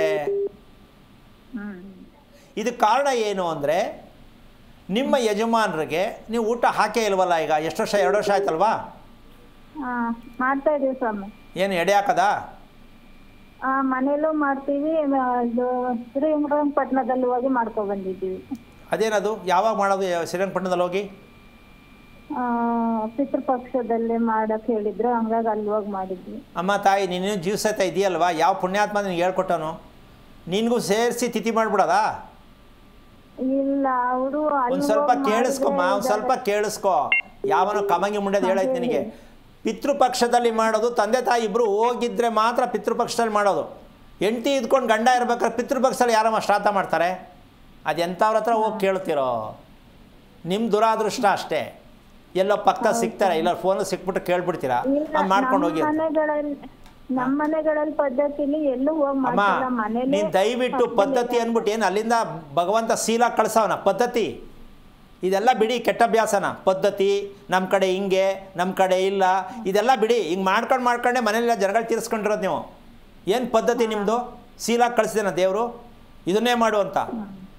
ದುರಂತಗಳು ನಡೀತಾ ಇದೆ ಅಂದಮೇಲೆ ಹಳೆ ಅಭ್ಯಾಸಗಳನ್ನ ಮುಂದುವರಿಸ್ಕೊಂಡು ಹೋಗ್ತೀನಿ ಅಂತ ಪದ್ಧತಿ ಅಂತ ಹೇಳ್ತೀಯಲ್ಲ ತಾಯಿ ನೀನು. ನೀವು ತುಂಬ ದೂರ ಇದ್ದೀರಾ. ಹಳೆ ಸಂಪ್ರದಾಯಗಳ ಸತ್ಯ ಅಂತ ಅನ್ಕೋಬೇಡಿ. ಅವತ್ತು ಪಂಚೆ ಉಟ್ಕೊಂಡು ಓಡಾಡ್ತಾ ಇದ್ರು, ಇವತ್ತು ಪ್ಯಾಂಟ್ ಹಾಕೊಂಡು ಓಡಾಡ್ತಾ ಇದ್ದೀರಾ, ಸಂಪ್ರದಾಯ ಮಾತ್ರ ಹೇಳ್ತೀರಾ. ಇದೆಲ್ಲ ಕೆಟ್ಟ ಅಭ್ಯಾಸನ ಮೊದಲು ಬಿಡಿ. ಮೊದಲಿಂದ ಬಂದದ್ದನ್ನೇ ಮಾಡಬೇಕು ಅಂತ ಎಲ್ಲೂ ಹೇಳಿಲ್ಲ. ಮೊದಲಿಂದ ಬಂದದ್ದು ಮಾಡಬೇಕು ಅಂದರೆ ನೀವು ನೆಮ್ಮದಿಯಾಗಿ ಖುಷಿಯಾಗಿದ್ದರೆ ಮಾಡಿ, ಇಲ್ಲ ಅಂದರೆ ಅದನ್ನು ಬಿಟ್ಬಿಟ್ಟು ಬೇರೆ ಬದಲಾವಣೆ ಮಾಡ್ಕೊಳ್ಳಿ. ಮಾಡ್ಕೋಬೇಕಾ? ಅದನ್ನೇ ಮಾಡ್ತೀರಾ? ಇಲ್ಲ ಸ್ವಾಮಿ, ಬದಲಾಗಬೇಕು. ಅದು ಮಾಡಿ. ಎಲ್ಲೋ ಹೋಗ್ಬಿಟ್ಟು ಶಾಸ್ತ್ರಗಳ ಹತ್ರ ಹೋಗ್ಬಿಟ್ಟು ಅವ್ರು ಹೇಳಿದ್ರು ನೀವು ಕೇಳಿದ್ರಿ, ಇದು ಮಾಡಬೇಡಿ. ಅದಕ್ಕೆ ಆದ ಕ್ರಮಬದ್ಧವಾಗಿ ಹೇಳ್ಕೊಡೋರು ಇರ್ತಾರೆ, ಅವ್ರ ಹತ್ರ ಹೋಗಿ, ಜ್ಞಾನವಂತರ ಹತ್ರ ಹೋಗಿ, ನಮ್ಮ ವಂಶದಲ್ಲಿ ಮೊದಲಿಂದ ಈಗ ಮಾಡ್ತಿದ್ದೋ, ಈಗ ಮಾಡೋದ್ರಿಂದ ನಾವು ಇಷ್ಟು ಕಷ್ಟ ಅನುಭವಿಸಿದ್ದೀವಿ, ಈಗ ಇದರಿಂದ ಹೊರಗೆ ಬರಬೇಕಾದ್ರೆ ಯಾವ ರೀತಿ ಮಾಡಬೇಕು, ಯಾವ ಜಾಗದಲ್ಲಿ ಮಾಡಬೇಕು, ಯಾವ ಕ್ರಮದಲ್ಲಿ ಮಾಡಬೇಕು, ಅದೆಲ್ಲ ಮಾಡ್ಕೊಳ್ಳಿ. ನೀವು ಮದುವೆ ಮಾಡೋಕ್ಕೂ ಶಾಸ್ತ್ರ ಕೇಳಬೇಕಾಗಿಲ್ಲ, ನೆಮ್ಮದಿಯಾಗಿರೋಕ್ಕೂ ಶಾಸ್ತ್ರ ಕೇಳಬೇಕಾಗಿಲ್ಲ. ಈ ಶಾಸ್ತ್ರ ಕೇಳಿ ಪ್ರತಿಯೊಂದಕ್ಕೂ ಶಾಸ್ತ್ರ ಕೇಳೋ ಕೆಟ್ಟ ರೋಗ ನಮ್ಮ ದೇಶದಲ್ಲಿ ಹೋಗಲ್ಲ. ಯಾಕೆ ಅಂದರೆ ಮದ್ದಿಂದ ಮಾಡ್ಕೊಂಬಂದಿದ್ದೀವಿ. ಈ ಕೆಟ್ಟ ರೋಗದ ಪದ್ಧತಿಯನ್ನು ಸೈಡ್ಗೆ ಹಾಕಿ, ಕರೆಕ್ಟಾಗಿ ಎಲ್ಲ ನಡ್ಕೊಂಡಿದ್ರೆ ಮಾಡಿ. ತಪ್ಪಾಗಿದ್ಮೇಲೆ ಸೈಡ್ಗೆ ಹಾಕ್ಬಿಟ್ಟು ಏನು ಮಾಡಬೇಕು ಅಂತ ಕರೆಕ್ಟ್ ರೀತಿ ತಿಳ್ಕೊಂಡು ಮುಂದುವರಿರಿ. ಮಕ್ಕಳ ತಲೆ ಮೇಲೆ ಒರೆಸ್ಬೇಡಿ, ನೀವು ಅನುಭವಿಸ್ಬೇಡಿ, ನೆಮ್ಮದಿಯಾಗಿ ಬದುಕಿ, ಆರೋಗ್ಯವಾಗಿರಿ. ಇದನ್ನು ಈ ಮೂಲಕ ನಿಮ್ಗೆ ತಿಳಿಸಿದ ತಾಯಿ, ಯೋಚನೆ ಮಾಡಿದೆ, ಬೇಜಾರು ಮಾಡ್ಕೊಳ್ಳದೆ ತಿಳ್ಕೊಳ್ಳೋಕೆ ಪ್ರಯತ್ನ ಮಾಡು. ಮಗನ ಮದುವೆ ಮಾಡೋದು ಮುಖ್ಯ ಅಲ್ಲ, ಮದುವೆಗಿನ್ನ ಮುಂಚೆ ಅವನ ಆರೋಗ್ಯ, ಕರೆಕ್ಟ್ ಟೈಮ್ ಮಲಗಬೇಕು, ಕರೆಕ್ಟ್ ಟೈಮ್ ಊಟ ಮಾಡಬೇಕು. ಇದು ಪ್ರತಿಯೊಬ್ಬರಿಗೂ ಬೇಕಾಗಿರ್ತಕ್ಕಂತಹ, ಕುಟುಂಬಕ್ಕೆ ಪ್ರತಿಯೊಬ್ಬರಿಗೂ ಬೇಕಾಗಿರ್ತಕ್ಕಂಥ ಸತ್ಯವಾದ ಸಂಗತಿ. ಪ್ರತಿ ತಂದೆ ತಾಯಿಗಳು ಮಕ್ಕಳಿಗೆ ಮದುವೆ ಯಾವಾಗ ಮಾಡಬೇಕು, ಮದುವೆ ಏನಕ್ಕೆ ಆಗ್ತಾ ಇಲ್ಲ ಅನ್ನೋದಕ್ಕಿಂತ ಮುಂಚೆ ನಿಮ್ಮ ಮಕ್ಕಳು ಹೆಣ್ಣಾಗಲಿ ಗಂಡಾಗಲಿ ಟೈಮ್ ಸರಿಗೆ ಊಟ, ಟೈಮ್ ಸರಿ ನಿದ್ದೆ, ಟೈಮ್ ಸರಿಗೆ ಎಚ್ಚರ ಇದೆ ಅಂದರೆ ನೀವು ಯಾವ ಶಾಸ್ತ್ರ ಕೇಳಬೇಡಿ. ಆಟೋಮೆಟಿಕ್ಕಾಗಿ ಏನೇನಾಗಬೇಕು ಎಲ್ಲ ಆಗುತ್ತೆ. ಶಾಸ್ತ್ರ ಹೇಳ್ಕೊಂಡು ಹಣ ಕಳ್ಕೊಂಡು ಆಯುಸ್ ಕಳ್ಕೊಬೇಡಿ. ಒಳ್ಳೆಯದಾಗಲಿ. ಓಕೆ, ಧನ್ಯವಾದಗಳು ದೀಪಾ ಕರೆ ಮಾಡಿದ್ದಕ್ಕಾಗಿ. ಇದೀಗ ಹೊನ್ನಾಳಿಯಿಂದ ಆಶಾ ಅಂತ ಹೇಳಿ ಕರೆ ಮಾಡಿದ್ದಾರೆ. ನಮಸ್ಕಾರ ಆಶಾ. ಸರ್ ಮೇಡಮ್ ನಮಸ್ಕಾರ. ಯಾರ ಬಗ್ಗೆ ಕೇಳಬೇಕಾಗಿತ್ತು? ನಕ್ಷತ್ರ ನನ್ನ ತಿಳಿಸಿ. ಬಗ್ಗೆನೇ ಕೇಳಬೇಕಿತ್ತು ಮ್ಯಾಮ್. ಗುರುಗಳಿದ್ದಾರೆ, ಮಾತನಾಡಿ. ಹಲೋ ಗುರುಗಳೇ ನಮಸ್ಕಾರ. ನಾರಾಯಣ, ಹೇಳಿಮ್ಮ. ನನ್ನ ಹೆಸರು ಆಶಾ ಅಂತ. ನನ್ನ ನಕ್ಷತ್ರ ಬಂದು ಹಸ್ತ ನಕ್ಷತ್ರ, ಮಿಥುನ ರಾಶಿ. ಏನು ಓದಿದ್ಯಮ್ಮ? ನಾನು B.Ed ಆಗಿದೆ. ಓಕೆ, ಏನಾಗಬೇಕಿತ್ತು? ಅದೇ ಗುರುಗಳೇ, ಸ್ವಲ್ಪ ಜಾಬ್ ಬಗ್ಗೆ ಮತ್ತೆ ನನ್ಗೆ ಸ್ವಲ್ಪ ಹೆಲ್ತ್ ಇಶ್ಯೂಸ್ ಜಾಸ್ತಿ. ಮದ್ವೆ ಆಗಿದೆ, ಎಷ್ಟು ವರ್ಷ ಮಗು ಇದೆ, ಆಯ್ತು? 2 ವರ್ಷ ಮಗು. ಎಷ್ಟು ವರ್ಷ ಆಯ್ತಮ್ಮ? 2011ರಲ್ಲಿ ಮದ್ವೆ ಆಗಿದ್ದು. ಓಕೆ. ಪಾಪು 2.5 ವರ್ಷ. ಏನು ಹೆಣ್ಮಗುನ ಗಂಡು ಮಗುನ? ಗಂಡು ಮಗು. ಏನು ನಕ್ಷತ್ರ ಮಗೋದು? ಆಶ್ಲೇಷ ನಕ್ಷತ್ರ. ಓಕೆ. ನಿಮ್ಮ ಯಜಮಾನ್ರು ಏನು ಮಾಡ್ತಾರೆ? ಅವರು ಪೊಲೀಸ್ ಡಿಪಾರ್ಟ್ಮೆಂಟ್. ಡ್ಯೂಟಿನ ಶಿಫ್ಟ್ ಚೇಂಜ್ ಆಗುತ್ತಾ? ಒಂದೇ ಥರ ಡ್ಯೂಟಿ ಇದೆಯಾ ನಿಮ್ಮ ಯಜಮಾನ್ರಿಗೆ? ಗುರುಗಳೇ, ಅವರು ಸ್ಟೇಷನ್ ಅಲ್ಲಿ ಡ್ಯೂಟಿ ಬೆಳಿಗ್ಗೆಯಿಂದ ನೈಟು ಈ ತರ ಇರುತ್ತೆ. ಮಧ್ಯೆ ಒಂದೊಂದ್ಸಲ ಶಿಫ್ಟ್ ಡ್ಯೂಟಿ ಇರುತ್ತೆ. ಹಿಂಗೆ ಇರುತ್ತೆ ಅವ್ರದ್ದು. ಶಿಫ್ಟ್ ಇರುತ್ತೆ, ಸಮ್ಟೈಮ್ಸ್ ಡೇ ಪೂರ್ತಿ ಇರುತ್ತೆ, 12 ಅವರ್ ಇರುತ್ತೆ ಡ್ಯೂಟಿ, ಹಿಂಗಿರುತ್ತೆ. ಓಕೆ. ಕೋಪ ನಿನಗೆ ಜಾಸ್ತಿನಾ ನಿಮ್ಮ ಯಜಮಾನ್ರಿಗೆ ಜಾಸ್ತಿನಾ? ಆಕ್ಚುಲಿ ನನ್ಗೆ ಡೇಟ್ ಆಫ್ ಬರ್ತ್ ನೋಡಿದ್ರೆ ನಂಗೆ ಜಾಸ್ತಿ ಅಂತಾರೆ, ಬಟ್ ಅವ್ರಿಗೆ ಜಾಸ್ತಿ. ಏನು ಕೋಪ? ನನ್ ಕೋಪ ಮಾಡ್ಕೊಂಡ್ರು ಆ ಕ್ಷಣ ಅಷ್ಟೇ ಗುರುಗಳೇ, 1-2 ನಿಮಿಷ, 2 ಸೆಕೆಂಡ್ ಅನ್ಕೊಳ್ಳಿ, ನಿಮಿಷನೂ ಅಲ್ಲ. ಓಕೆ. ಈಗ ನೀನು ಅವ್ರು ಸ್ವಲ್ಪ ತಾಳ್ಮೆಯಿಂದ ಇರ್ತಾರೆ. ಯಾವಾಗ ಅವ್ರು ಕೋಪ ಬರ್ತದೆ ಅಂತ ಗೊತ್ತಾಗಲ್ಲ. ಅಮ್ಮ, ಇದಕ್ಕೆ ಕಾರಣ ಏನು ಗೊತ್ತಾ? ನಿನಗೆ ತಾಳ್ಮೆ ಇದೆ ಅಂತ ಹೇಳ್ತೀನಿ. ನಿನ್ನ ಹೆಸರು ಆಶಾ ಯಾಕಾದೆ ನೀನು? ಗುರುಗಳೇ, ನಮ್ಮ ಅಪ್ಪ ಅಮ್ಮ ಇಟ್ಟಿರೋದು. ಈ ಕಿತ್ತೋಗಿರೋ ಹೆಸರು ಬೇಜಾರು ಮಾಡ್ಕೋಬೇಡ. ಈ ಕಿತ್ತೋಗಿರೋ ಹೆಸರು ತೆಗೆದು ಬಿಟ್ರೆ ಅರ್ಧ ಸಮಸ್ಯೆ ನಿವಾರಣೆ ಆಗೋಗುತ್ತೆ. ಹೆಣ್ಣು ಮಕ್ಕಳಿಗೆ ಮೊದಲನೇ ಅಕ್ಷರ ಯಾರಿಟ್ಟಾರೋ ಜೀವನ ಪರ್ಯಂತ ತಲೆ ಎತ್ತಕ್ಕಾಗಲ್ಲ. ಮದುವೆಗಳಾಗಬೇಕಾಗತ್ತೆ, ಮದುವೆ ಒಂದೇ ಆಗಲ್ಲ, ಮದುವೆಗಳಾಗಬೇಕಾಗತ್ತೆ. ಮೊದಲನೇ ಆ ಅಕ್ಷರ ಅಶ್ವಿನಿ, ಅನಿತಾ, ಈ ರೀತಿ ಮೊದಲನೇ ಬಳಸಿದಂಥ ಅಕ್ಷರಗಳು ಹೆಣ್ಣು ಮಕ್ಕಳಿದ್ರೆ ಜೀವನದಲ್ಲಿ ಎಚ್ಚರಿಕೆ ತಗೊಳ್ಳಿ. ಯಾವ ಕಾರಣಕ್ಕೂ ಊರ್ಜಿತ ಆಗಲ್ಲ. ಅವರೆಷ್ಟೇ ಓದಿರಲಿ, ದೊಡ್ಡ ಎಂಥ ಮಟ್ಟದಲ್ಲೇ ಇರಲಿ, ಜೀವನ ಪರ್ಯಂತ ಬರೀ ಮಾನಸಿಕವಾಗಿ ಅನುಭವಿಸೋದು. ನೀವು ಮಾತಾಡೋದು ಬೇರೆಯವ್ರಿಗೆ ಅರ್ಥ ಆಗಲ್ಲ, ನೀವು ನಡ್ಕೊಳ್ಳೋದು ಬೇರೆಯವ್ರಿಗೆ ಖುಷಿ ಕೊಡಲ್ಲ, ತುಂಬ ಬೇಜಾರಾಗುತ್ತೆ. ಇಷ್ಟು ಚೆನ್ನಾಗಿ ನಾನು ಎಲ್ಲ ಮಾಡೋದು ನಾನು ಯಾರು ಅರ್ಥ ಮಾಡ್ಕೊತಾ ಇಲ್ಲ ಅಂತ ನಿಮ್ಮಷ್ಟು ನೀವೇ ಕೂತ್ಕೊಂಡು ಹೇಳಬೇಕು. ಹೌದು, ಹತ್ತಿದ್ದೀನಿ ತುಂಬ ಸಲ. ಈ ಕಿತ್ತೋಗಿರೋ ಹೆಸರಿಗೆ ಮದುವೆ ಮಾಡಿಸ್ತಾರಲ್ಲ ಅವ್ರಿಗೆ ಹೇಳ್ಬೇಕು, ಏನು ಮಾಡೋಣ, ಇವನ್ನೆಲ್ಲ ಸೇರಿಸಿ ಲೈನ್ಗೆ ಒಂದು ಕಂಬ ಕಟ್ಬಿಡ್ಬೇಕು. ಈ ಹೆಸರಿಗೆ ಮದುವೆ ಮಾಡಿಸ್ತೀರಾ ಅಂತ ಕಂಬ ಕಟ್ಬಿಡಿಬೇಕು. ಈಗ ಅರ್ಥವಿಲ್ಲದ ಸೂತ್ರ ಇಲ್ಲದು ದೇಶ ಆಗ್ಬಿಟ್ಟೈತಮ್ಮ ನಮ್ಮದು. ಎಲ್ಲ ಹುಚ್ಚಾಬಟ್ಟೆ. ಹೆಸರಲ್ಲಿ ಏನು ಶಕ್ತಿ ಇದೆ, ಅಕ್ಷರದಲ್ಲಿ ಏನು ಶಕ್ತಿ ಇದೆ, ಮನುಷ್ಯನಲ್ಲಿ ಏನು ಶಕ್ತಿ ಇದೆ, ಮನೆಯಲ್ಲಿ ಏನು ಶಕ್ತಿ ಇದೆ, ಯಾವನಿಗೂ ಗೊತ್ತಿಲ್ಲ ಈ ವಿಷಯ. ಪಂಚಾಂಗ ಮುಂದೆ ಇಟ್ಕೊಂಡು ಹೇಳಿದ್ದು ಮಾಡಿದ್ದು ದೇಶನೂ ಹಾಳು ಮಾಡಿಬಿಡ್ತಾ ಇದ್ದಾರೆ, ಜನಗಳನ್ನೂ ಹಾಳು ಮಾಡಿಬಿಡ್ತಾರೆ, ಅವರೂ ನೆಮ್ಮದಿ ಆಗಿಲ್ಲ. ಇಷ್ಟೊಂದು ಹೇಳ್ತಾ ಇದ್ದೀನಿ ಯಾಕೆ ಅಂದರೆ, ಹೆಸರು ಕೇಳ್ತೇನೆ ಇಟ್ಟಿಲ್ಲ, ಸುಮ್ಮನೆ ಹಳ್ಳಿ ಜನ ಗೊತ್ತಿಲ್ಲ, ಪಾಪ ಇಟ್ಬಿಟ್ಟಿದ್ದಾರೆ ಹಂಗೆ. ಅಮ್ಮ ಒಂದು ನಿಮಿಷ ಅಮ್ಮ, ಇಟ್ಬಿಟ್ಟಿದ್ದಾರೆ ಪಾಪ ಅಂತೀರ ತಾಯಿ. ಮದುವೆ ಮಾಡುವಾಗ ಎಲ್ಲೋಗಿತ್ತು ಜ್ಞಾನ? ಸ್ವಲ್ಪ ಯೋಚನೆ ಮಾಡು. ನಿಂದು ನಕ್ಷತ್ರ ಯಾವುದಮ್ಮ? ಹಸ್ತ ನಕ್ಷತ್ರ. ಹೌದು. ಹೆಂಗಮ್ಮ ಮ್ಯಾಚ್ ಆಗುತ್ತೆ ಆಶಾ? ನಿನ್ನ ಹಣೆ ಬರ ನೀನೇ ಬರ್ಕೊಂಡಂಗೆ, ನನ್ನ ವಿಧಿ ಏನೋ, ನನ್ನ ಕರ್ಮ ಏನೋ, ನಾನೇನು ಕೊಟ್ಟಿದ್ನೋ ಅಂತ ನೀನೇ ಕುತ್ಕೊಂಡು ಹೇಳಬೇಕು, ನೀನೇ ಯೋಚನೆ ಮಾಡಬೇಕು. ಹೌದು ಗುರುಗಳೇ, ತುಂಬಾ ಆಗಿದೆ. ಅದಕ್ಕೊಂದು ಸಣ್ಣ ಉದಾಹರಣೆ ಕೊಡ್ತೀನಿ. ಏನು, ನಿಮ್ಮ ಯಜಮಾನರಿಗೆ ನೀನು ಫೋನ್ ಮಾಡು, ಅವ್ರು ಡ್ಯೂಟಿ ಇರಬೇಕಾದ್ರೆ ನೀನು ಫೋನ್ ಮಾಡ್ತೀಯ, ಆ ಕಡೆಯಿಂದ ರೆಸ್ಪಾನ್ಸ್ ಬರುತ್ತೆ, ತುಂಬ ಚೆನ್ನಾಗಿ ಸಾಫ್ಟಾಗಿ ಖುಷಿಯಾಗಿ ಏನೋ ಒಂದು ಹೆಂಡತಿ ಫೋನ್ ಮಾಡೋದು ಅಂದ್ರೆ ಚೆನ್ನಾಗಿ ಮಾತಾಡ್ತಾರೆ ನಿಮ್ಮ ಯಜಮಾನರು. ಮನೆಗೆ ಬಂದಾಗ ಅದೇ ಕ್ವಾಲಿಟಿ ಅಪ್ಲೈ ಮಾಡು, ಆ ಕ್ವಾಲಿಟಿ ಇರಲ್ಲ. ಹೌದು ಗುರುಗಳೇ, ಕರೆಕ್ಟ್. ಈಗ ಗೊತ್ತಾಯ್ತಾ ನಿಂಗೆ? ಅಲ್ಲಿಂದ ಕನ್ಸು ಕಟ್ಕೊಂಡು ಬರ್ತಾರೆ, ನನ್ನ ಹೆಂಡತಿ ಹತ್ರ ಹಿಂಗೆ ಮಾತಾಡಬೇಕು, ನಾನು ಹಿಂಗೆ ಇರಬೇಕು ಅಂತ. ಮುಖ ನೋಡಿದ ತಕ್ಷಣ ಏನು ಮಾಡಲಿ ಅಂತ ಬರುತ್ತೆ. ಅಂದರೆ ನಿನ್ನ ಹೆಸರಲ್ಲಿ ಎಷ್ಟೊಂದು ಹಣೆ ಬರ ಇದೆ ತಿಳ್ಕೊ. ಅರ್ಥ ಆಯ್ತಾ? ಬೇಜಾರಾಯ್ತಾ? ಇಲ್ಲ ಗುರುಗಳೇ, ಅರ್ಥ ಆಯ್ತು. ಒಂದು ನಿಮಿಷ ಪೂರ್ತಿ ಕೇಳಿಸ್ಕೊ. ಈ ಹೆಸರನ್ನ ಕಿತ್ತಾಕೋ ವಿಚಾರಕ್ಕೆ ಮೊದಲನೇ ವಿಚಾರ. ಎರಡನೇದು, ನೀವು ಮದುವೆ ಮಾಡ್ಕೊಂಡಿದ್ದ ದಿನ ಯಾವುದು? 23ನೇ ತಾರೀಕು ನವೆಂಬರ್. ಅಮ್ಮ ದಿನ ಕೇಳಿದೆ ನಾನು, 23ನೇ ತಾರೀಕು ಕೇಳಿದ್ರೆ ವಾರ ಯಾವುದು? ಬುಧವಾರ ಇರ್ಬೋದು. ಬುಧವಾರ ಗುರುಗಳೇ. ನೀನು ಹುಟ್ಟಿದ್ದು? ನಾನು ಹುಟ್ಟಿದ್ದು ಸೋಮವಾರ. ಓಕೆ. ಇಲ್ಲಿ ವಿಚಾರ ಇಷ್ಟೇ, ಯಾವತ್ತು ತಿಳ್ಕೊ, ಇದೆ ಫಸ್ಟ್ ಆ್ಯಂಡ್ ಲಾಸ್ಟ್. ನಿನ್ನಂಥ ಎಲ್ರಿಗೂ ಹೆಣ್ಣುಗಳು ಅರ್ಥ ಆಗಲಿ. ಗಂಡನ ಬಗ್ಗೆ ದೂರು ಕೊಡೋದ್ರ ಬದಲು, ನಾನು ನನ್ನ ಗಂಡನಿಗೆ ಹತ್ತಿರವಾಗಿರೋ ಐಸ್ ಕ್ರೀಮ್ ಆಗಿದ್ದೀನ ಅಂತ ಪ್ರತಿ ಹೆಣ್ಣು ಯೋಚನೆ ಮಾಡಬೇಕು. ಗಂಡನ ಬಗ್ಗೆ ದೂರು ಕೊಡಬಾರ್ದು. ನನ್ನ ಸಮಸ್ಯೆಯಿಂದ ನನ್ನ ಗಂಡ ಹಿಂಗಾಗಿದ್ದಾನೆ ಅಂತ ಪ್ರತಿ ಹೆಣ್ಣು ತಿಳ್ಕೊಂಡ್ರೆ ಸಂಸಾರ ಚಂದ. ಗಂಡನಿಂದ ತೊಂದರೆ ಆಗ್ತಾ ಇದೆ ಅಂತ ಯಾವ ಹೆಣ್ಣು ತಿಳ್ಕೊತಾರೋ ಸಂಸಾರ ಯಾವ ಕಾರಣಕ್ಕೂ ಹುಳಿಯಲ್ಲ, ಹಿಂಸೆ ಆಗತ್ತೆ, ಆರೋಗ್ಯ ಕೆಡುತ್ತೆ. ಪ್ರತಿ ಹೆಣ್ಣಿಗೆ ಒಂದು ವಿಚಾರ ಬರಬೇಕು, ನನಗೆ ಸಿಕ್ಕಿರೋ ಗಂಡ ನನ್ನ ಕರ್ಮಾನುಸಾರವಾಗಿ ಸಿಕ್ಕಿದ್ದಾನೆ, ನನ್ನ ಕರ್ಮ ತೀರ್ಸೋಕ್ಕೆ ಈ ಗಂಡ ಸಿಕ್ಕಿದ್ದಾನೆ, ಇವನ ಮೂಲಕ ನನ್ನ ಕರ್ಮ ತೀರಿಸ್ಕೊಳ್ಳೋದಕ್ಕೆ ಈ ಗಂಡನೇ ನನಗೆ ಪಾವನವಾಗಬೇಕು ಅಂತೇಳಿ ಗಂಡನಿಗೆ ದಿನಾ ಕಾಲಿಗೆ ನಮಸ್ಕಾರ ಮಾಡಿ.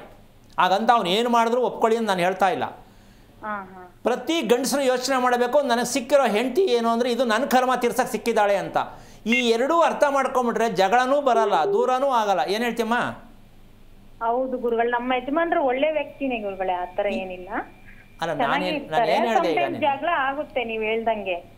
ಈಗ ಅನಾವಶ್ಯವಾಗಿ ಯಾಕಮ್ಮ ಬೇಜಾರು ಮಾಡ್ಕೋಬೇಕು, ಜಗಳ ಮಾಡ್ಕೋಬೇಕು ಹೇಳು. ಹೌದು ಹೌದು.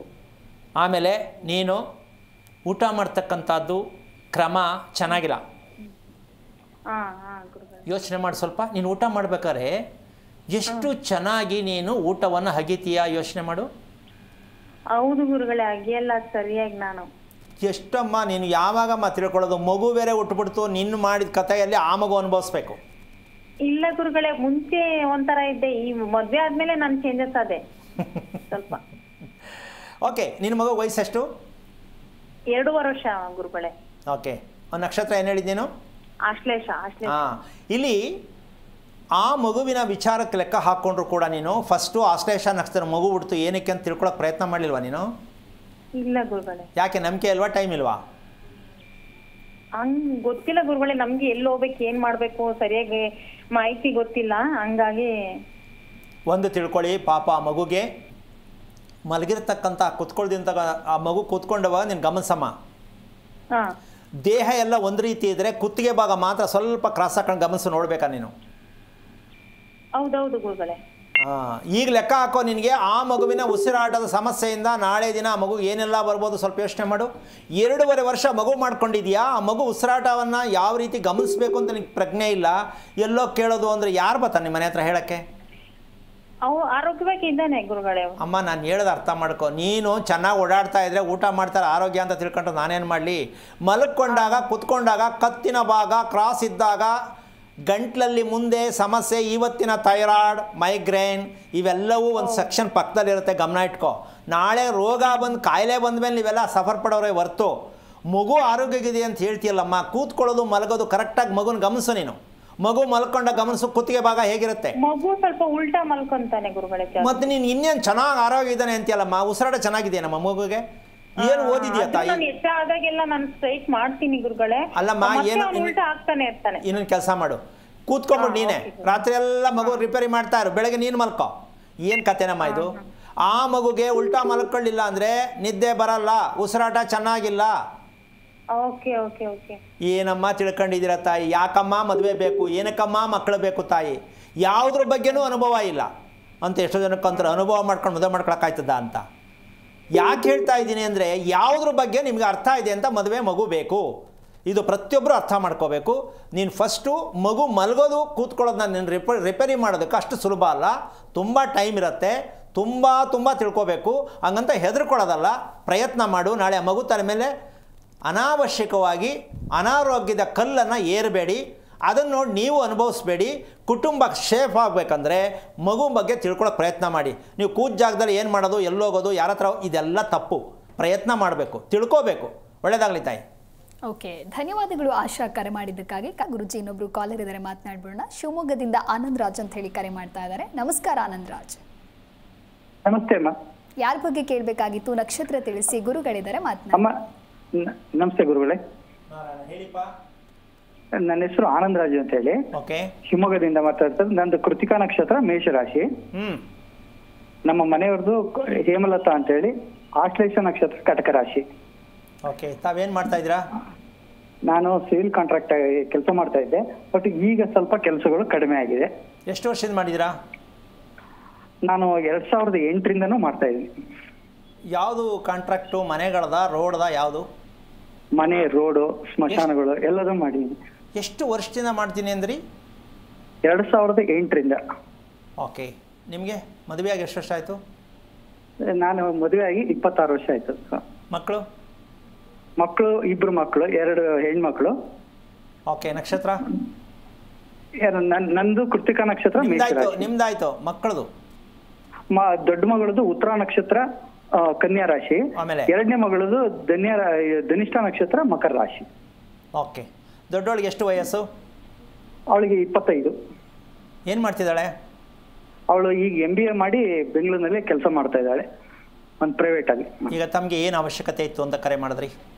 ಅಂದ್ರೆ ಮನೆಯಲ್ಲಿ ಆರೋಗ್ಯದಲ್ಲಿ ಎಲ್ರಿಗೂ ಒಂದಲ್ಲ ಒಂದು ರೀತಿಲಿ ಏರುಪೇರುಗಳು ಇದ್ದೇ ಇರುತ್ತೆ. ಮತ್ತೆ ಜೀವನದಲ್ಲಿ ಯಾವುದೋ ಒಂದು ರೀತಿಯಲ್ಲಿ ನೆಮ್ಮದಿಯಾಗಿ ಸರಾಗವಾಗಿ ನಡ್ಕೊಂಡು ಹೋಗ್ತಾ ಇಲ್ಲ. ಇದು ಯಾವಾಗ ಗಮನಕ್ಕೆ ಬಂತು ನಿಮಗೆ ಈ ತರ ಸಮಸ್ಯೆ ಇದೆ ನಮಗೆ ಅಂತ? ಯಾವಾಗ ಗಮನ? ನನಗೆ 2008 ನನಗೆ ಒಂದು ಸ್ವಲ್ಪ ಸಣ್ಣದಾಗಿ ಗಮನ ಬಂತು. ಅಂದ್ರೆ ಇದು ನನಗೆ ನನ್ನ ತಂದೆ ತೀರ್ಕೊಳ್ಳೋದಕ್ಕೆ 1 ತಿಂಗಳ ಮುಂಚೆ ಅವ್ರ ಬಾಯಿಂದ ಬಂದಂತ ಕೆಲವೊಂದು ಪದಗಳಿಂದ ನನಗೆ ಅನುಭವಕ್ಕೆ ಬಂತು. ನಾನು ಅದಕ್ಕೆ ಏನು ಅಂದ್ರೆ ಅವ್ರಿಗೆ ಈ ರೀತಿ ತಪ್ಪುಗಳು ಆಗಿರಬಹುದು, ದೋಷಗಳು ಅಂತೇಳಿ ಇದ್ ಮಾಡಿದ್ರಿಂದ ಅದಕ್ಕೆ ಒಂದು ದೋಷಗಳ ಪರಿಹಾರಗಳನ್ನ ಮಾಡ್ಕೊಂಡೆ. ಅದು ಬಟ್ ಅಲ್ಲಿಂದ ಒಂದ್ ಸ್ವಲ್ಪ ಚೇತರಿಕೆ ಕಂಡು ಬಂತು, ಆದ್ರೂ ಪರಿಪೂರ್ಣವಾಗಿ ಆಗಿಲ್ಲ ಅಂತ ಹೇಳಿ ನನಗೆ ಅನಿಸ್ಬೇಕಾಗ್ತಾ ಇದೆ. ಓಕೆ. ನಿಮ್ಮ ಮಗಳು ಮೊದಲನೇ ಮಗಳು ಹುಟ್ಟಿದ್ಲಲ್ಲ, ಹುಟ್ಟಕ್ಕಿಂತ ಮುಂಚೆ ಹುಟ್ಟಿದ ನಂತರ ಸ್ವಲ್ಪ ನೀವು ಮ್ಯಾಥಮೆಟಿಕ್ಸ್ ಮಾಡಿದ್ದೀರಾ? ಹೌದು. ಅಲ್ಲಿದೆ ನೋಡಿ ನಿಮ್ಮ ಇಡೀ ವಂಶದ ಕತೆ. ಹೌದು, ಖಂಡಿತವಾಗ್ಲಿ. ಅಲ್ಲ, ನಾನು ಹೇಳಿದೆ ಅಂತ ಬಲವಂತ ಒಪ್ಕೊಳ್ಳೋದಲ್ಲ, ನೀವು ಸ್ವಲ್ಪ ಯೋಚನೆ ಮಾಡಿ. ಬಲವಂತ ಇಲ್ಲ, ಖಂಡಿತವಾಗ್ಲೂ ನನಗೆ ಆ 2000 ಆ ಮಗು ಹುಟ್ಟಿದ ಇದು ನನಗೆ ಅನ್ನಿಸ್ತಾ. ಅದು ಇಲ್ಲಿ ಒಂದು ವಿಷಯ ಹೇಳ್ತೀನಿ, ಬೇಜಾರು ಮಾಡ್ಕೋಬಾರ್ದು. ಇಲ್ಲ ಹೇಳಿ. ಅವಳಿಗೆ ಮದುವೆ ಮಾಡೋ ವಿಚಾರದಲ್ಲಿ ಅವಳ ವಿಷಯದಲ್ಲಿ ನೀವೇನೇ ತಲೆ ಹಾಕಿದ್ರು, ಇಲ್ಲ ನೀನಾ ಇಲ್ಲ ನಾನಾ, ಈ ಒಂದು ಸಬ್ಜೆಕ್ಟು ನಿಮ್ಮಲ್ಲಿ ಕ್ರಿಯೇಟ್ ಆಗಿದೆ, ನಿಮ್ಗೆ ಇನ್ನೂ ಗೊತ್ತಾಗಿಲ್ಲ. ಹೌದಾ? ಇಲ್ಲ. 7 ಕೆರೆ ನೀರು ಕುಡಿಬೇಕಾಗತ್ತೆ ನಿಮ್ಮ ಈ ವಿಚಾರದಲ್ಲಿ. ಯಾಕೆ ಅಂದರೆ ನಿಮ್ಮನ್ನು ಕಷ್ಟ ಕೊಡೋಕ್ಕೆ, ನಿಮಗೆ ತೊಂದರೆ ಕೊಡೋಕ್ಕೆ, ಹಿಂಸೆ ಕೊಡೋಕ್ಕೆ ಅಂತ ಇಂಡೈರೆಕ್ಟಾಗಿ ನಿಮಗೆ ತೊಂದರೆ ಆಗ್ತಕ್ಕಂಥದ್ದು ಅನುಭವಿಸ್ತಕ್ಕಂಥದ್ದಕ್ಕೆ ಒಂದು ಫೌಂಡೇಶನ್ ಉತ್ತರ ನಕ್ಷತ್ರ. ಯಾಕಿದು ಅಂದರೆ ಗೋಳ ಹಾಕ್ಕೊಳ್ಳೋದಕ್ಕೇ ಬಿಡ್ತಕ್ಕಂತಹ ಲೆಕ್ಕಾಚಾರಕ್ಕೆ ಉತ್ತರ ನಕ್ಷತ್ರಕ್ಕೆ ವಿಚಾರ ಇಷ್ಟೇ.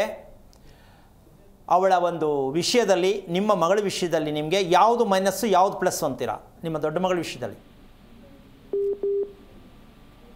ಅಲ್ಲ, ಮೈನಸ್ ಅಂದ್ರೆ ಅವಳಿಗೆ ಆರೋಗ್ಯದ ವಿಚಾರದಲ್ಲಿ ನನಗೆ ಒಂದು ಇದು ಮೈನಸ್ ಅಂತ ನನಗನ್ಸುತ್ತೆ.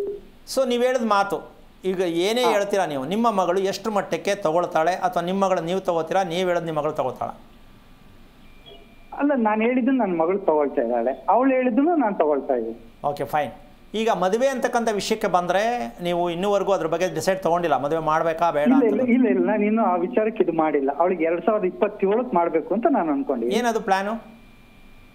ಅಲ್ಲ, ಏನೋ ನನ್ನ ಅನುಭವದಲ್ಲಿ ನನಗೆ ತಿಳಿದಂತ ಮಟ್ಟಿಗೆ ಅಲ್ಲಿಗೆ ಒಂದ್ ಸ್ವಲ್ಪ ಆ ಏಜ್ಗೆ ಇದಾಗಲಿ ಅಂತ ನಾನು ಅನ್ಕೊಂಡೆ. ಅವಳು ಇದಕ್ಕೆ ಏನು ಅನುಭವ ಇದೆಯಾ ನಿಮಗೆ? ಮಗಳಿಗೆ ಇಷ್ಟೇ ವಯಸ್ಸು ಮದುವೆ ಮಾಡಬೇಕಂತ? ಅಲ್ಲ, ಅನುಭವ ಅಂತಂತಂದ್ರೆ ಎಲ್ಲ ಒಂದ್ ಸ್ವಲ್ಪ ಮಟ್ಟಿಗೆ ತಿಳ್ಕೊಂಡಂಥದ್ದು ಜ್ಯೋತಿಷ್ಯದಲ್ಲಿ ಒಂಚೂರು ಅನುಭವದ ಮೇಲೆ ನಾನು ಅನ್ಕೊಂಡೆ ಅಷ್ಟೇ. ನೋಡಿ, ನೇರವಾಗಿ ಒಂದು ಹೆಣ್ಣಿಗೆ ಇರತಕ್ಕಂಥ ಸತ್ಯಾಂಶ ಏನಂದ್ರೆ, ಯಾವುದೇ ಹೆಣ್ಣು ಪ್ರಥಮ ಪುಷ್ಪವತಿಯಾದ 3 ವರ್ಷದ ಒಳಗಡೆ ಯಾವ ತಂದೆ ತಾಯಿ ಕನ್ಯಾದಾನವನ್ನು ಮಾಡುತ್ತಾನೋ ಅವನಂತ ಅದೃಷ್ಟವಂತ ಪುಣ್ಯವಂತ ಯಾರೂ ಇಲ್ಲ ಪ್ರಪಂಚದಲ್ಲಿ. ಒಂದು ಹೆಣ್ಣು ಪುಷ್ಪವತಿಯಾದ 3 ವರ್ಷದ ಒಳಗಡೆ ಮದುವೆ ಆಗಿರಲೇಬೇಕು. ಅದರ ಮೇಲೆ 1 ದಿನ 1 ವಾರ ವ್ಯತ್ಯಾಸ ಆದರೂ ಆ ಮಗುವಿನ ಜೀವನ ತಂದೆ ತಾಯಿ ನೋಡಿ ಅನುಭವಿಸ್ತಾನೆ ಇರಬೇಕು. ಪ್ಲಾನ್ ಮಾಡಿಕೊಂಡು ಮಕ್ಕಳು ಮದುವೆ ಮಾಡೋದಲ್ಲ, ಪ್ಲಾನ್ ಮಾಡಿಕೊಂಡು ಮಗು ಮಾಡ್ಕೊಳ್ಳೋದಲ್ಲ, ಪ್ಲಾನ್ ಮಾಡಿಕೊಂಡು ಮನೆ ಕಟ್ಟೋದಲ್ಲ. ಎಷ್ಟು ಅರ್ಥ ಇದೆ. ನೀವು ಅಷ್ಟು ಸುಲಭವಾಗಿ ಮದುವೆ ಮಾಡ್ತೀನಿ ಅಂತ ಅಂದ್ಕೊಂಡ್ರೆ, ಇವತ್ತು ಹೇಳ್ತಾ ಇದ್ದೀನಿ ತಿಳ್ಕೊಳ್ಳಿ, ಅಷ್ಟು ಸುಲಭ ಮದುವೆ ಮಾಡೋಕ್ಕಾಗಲ್ಲ.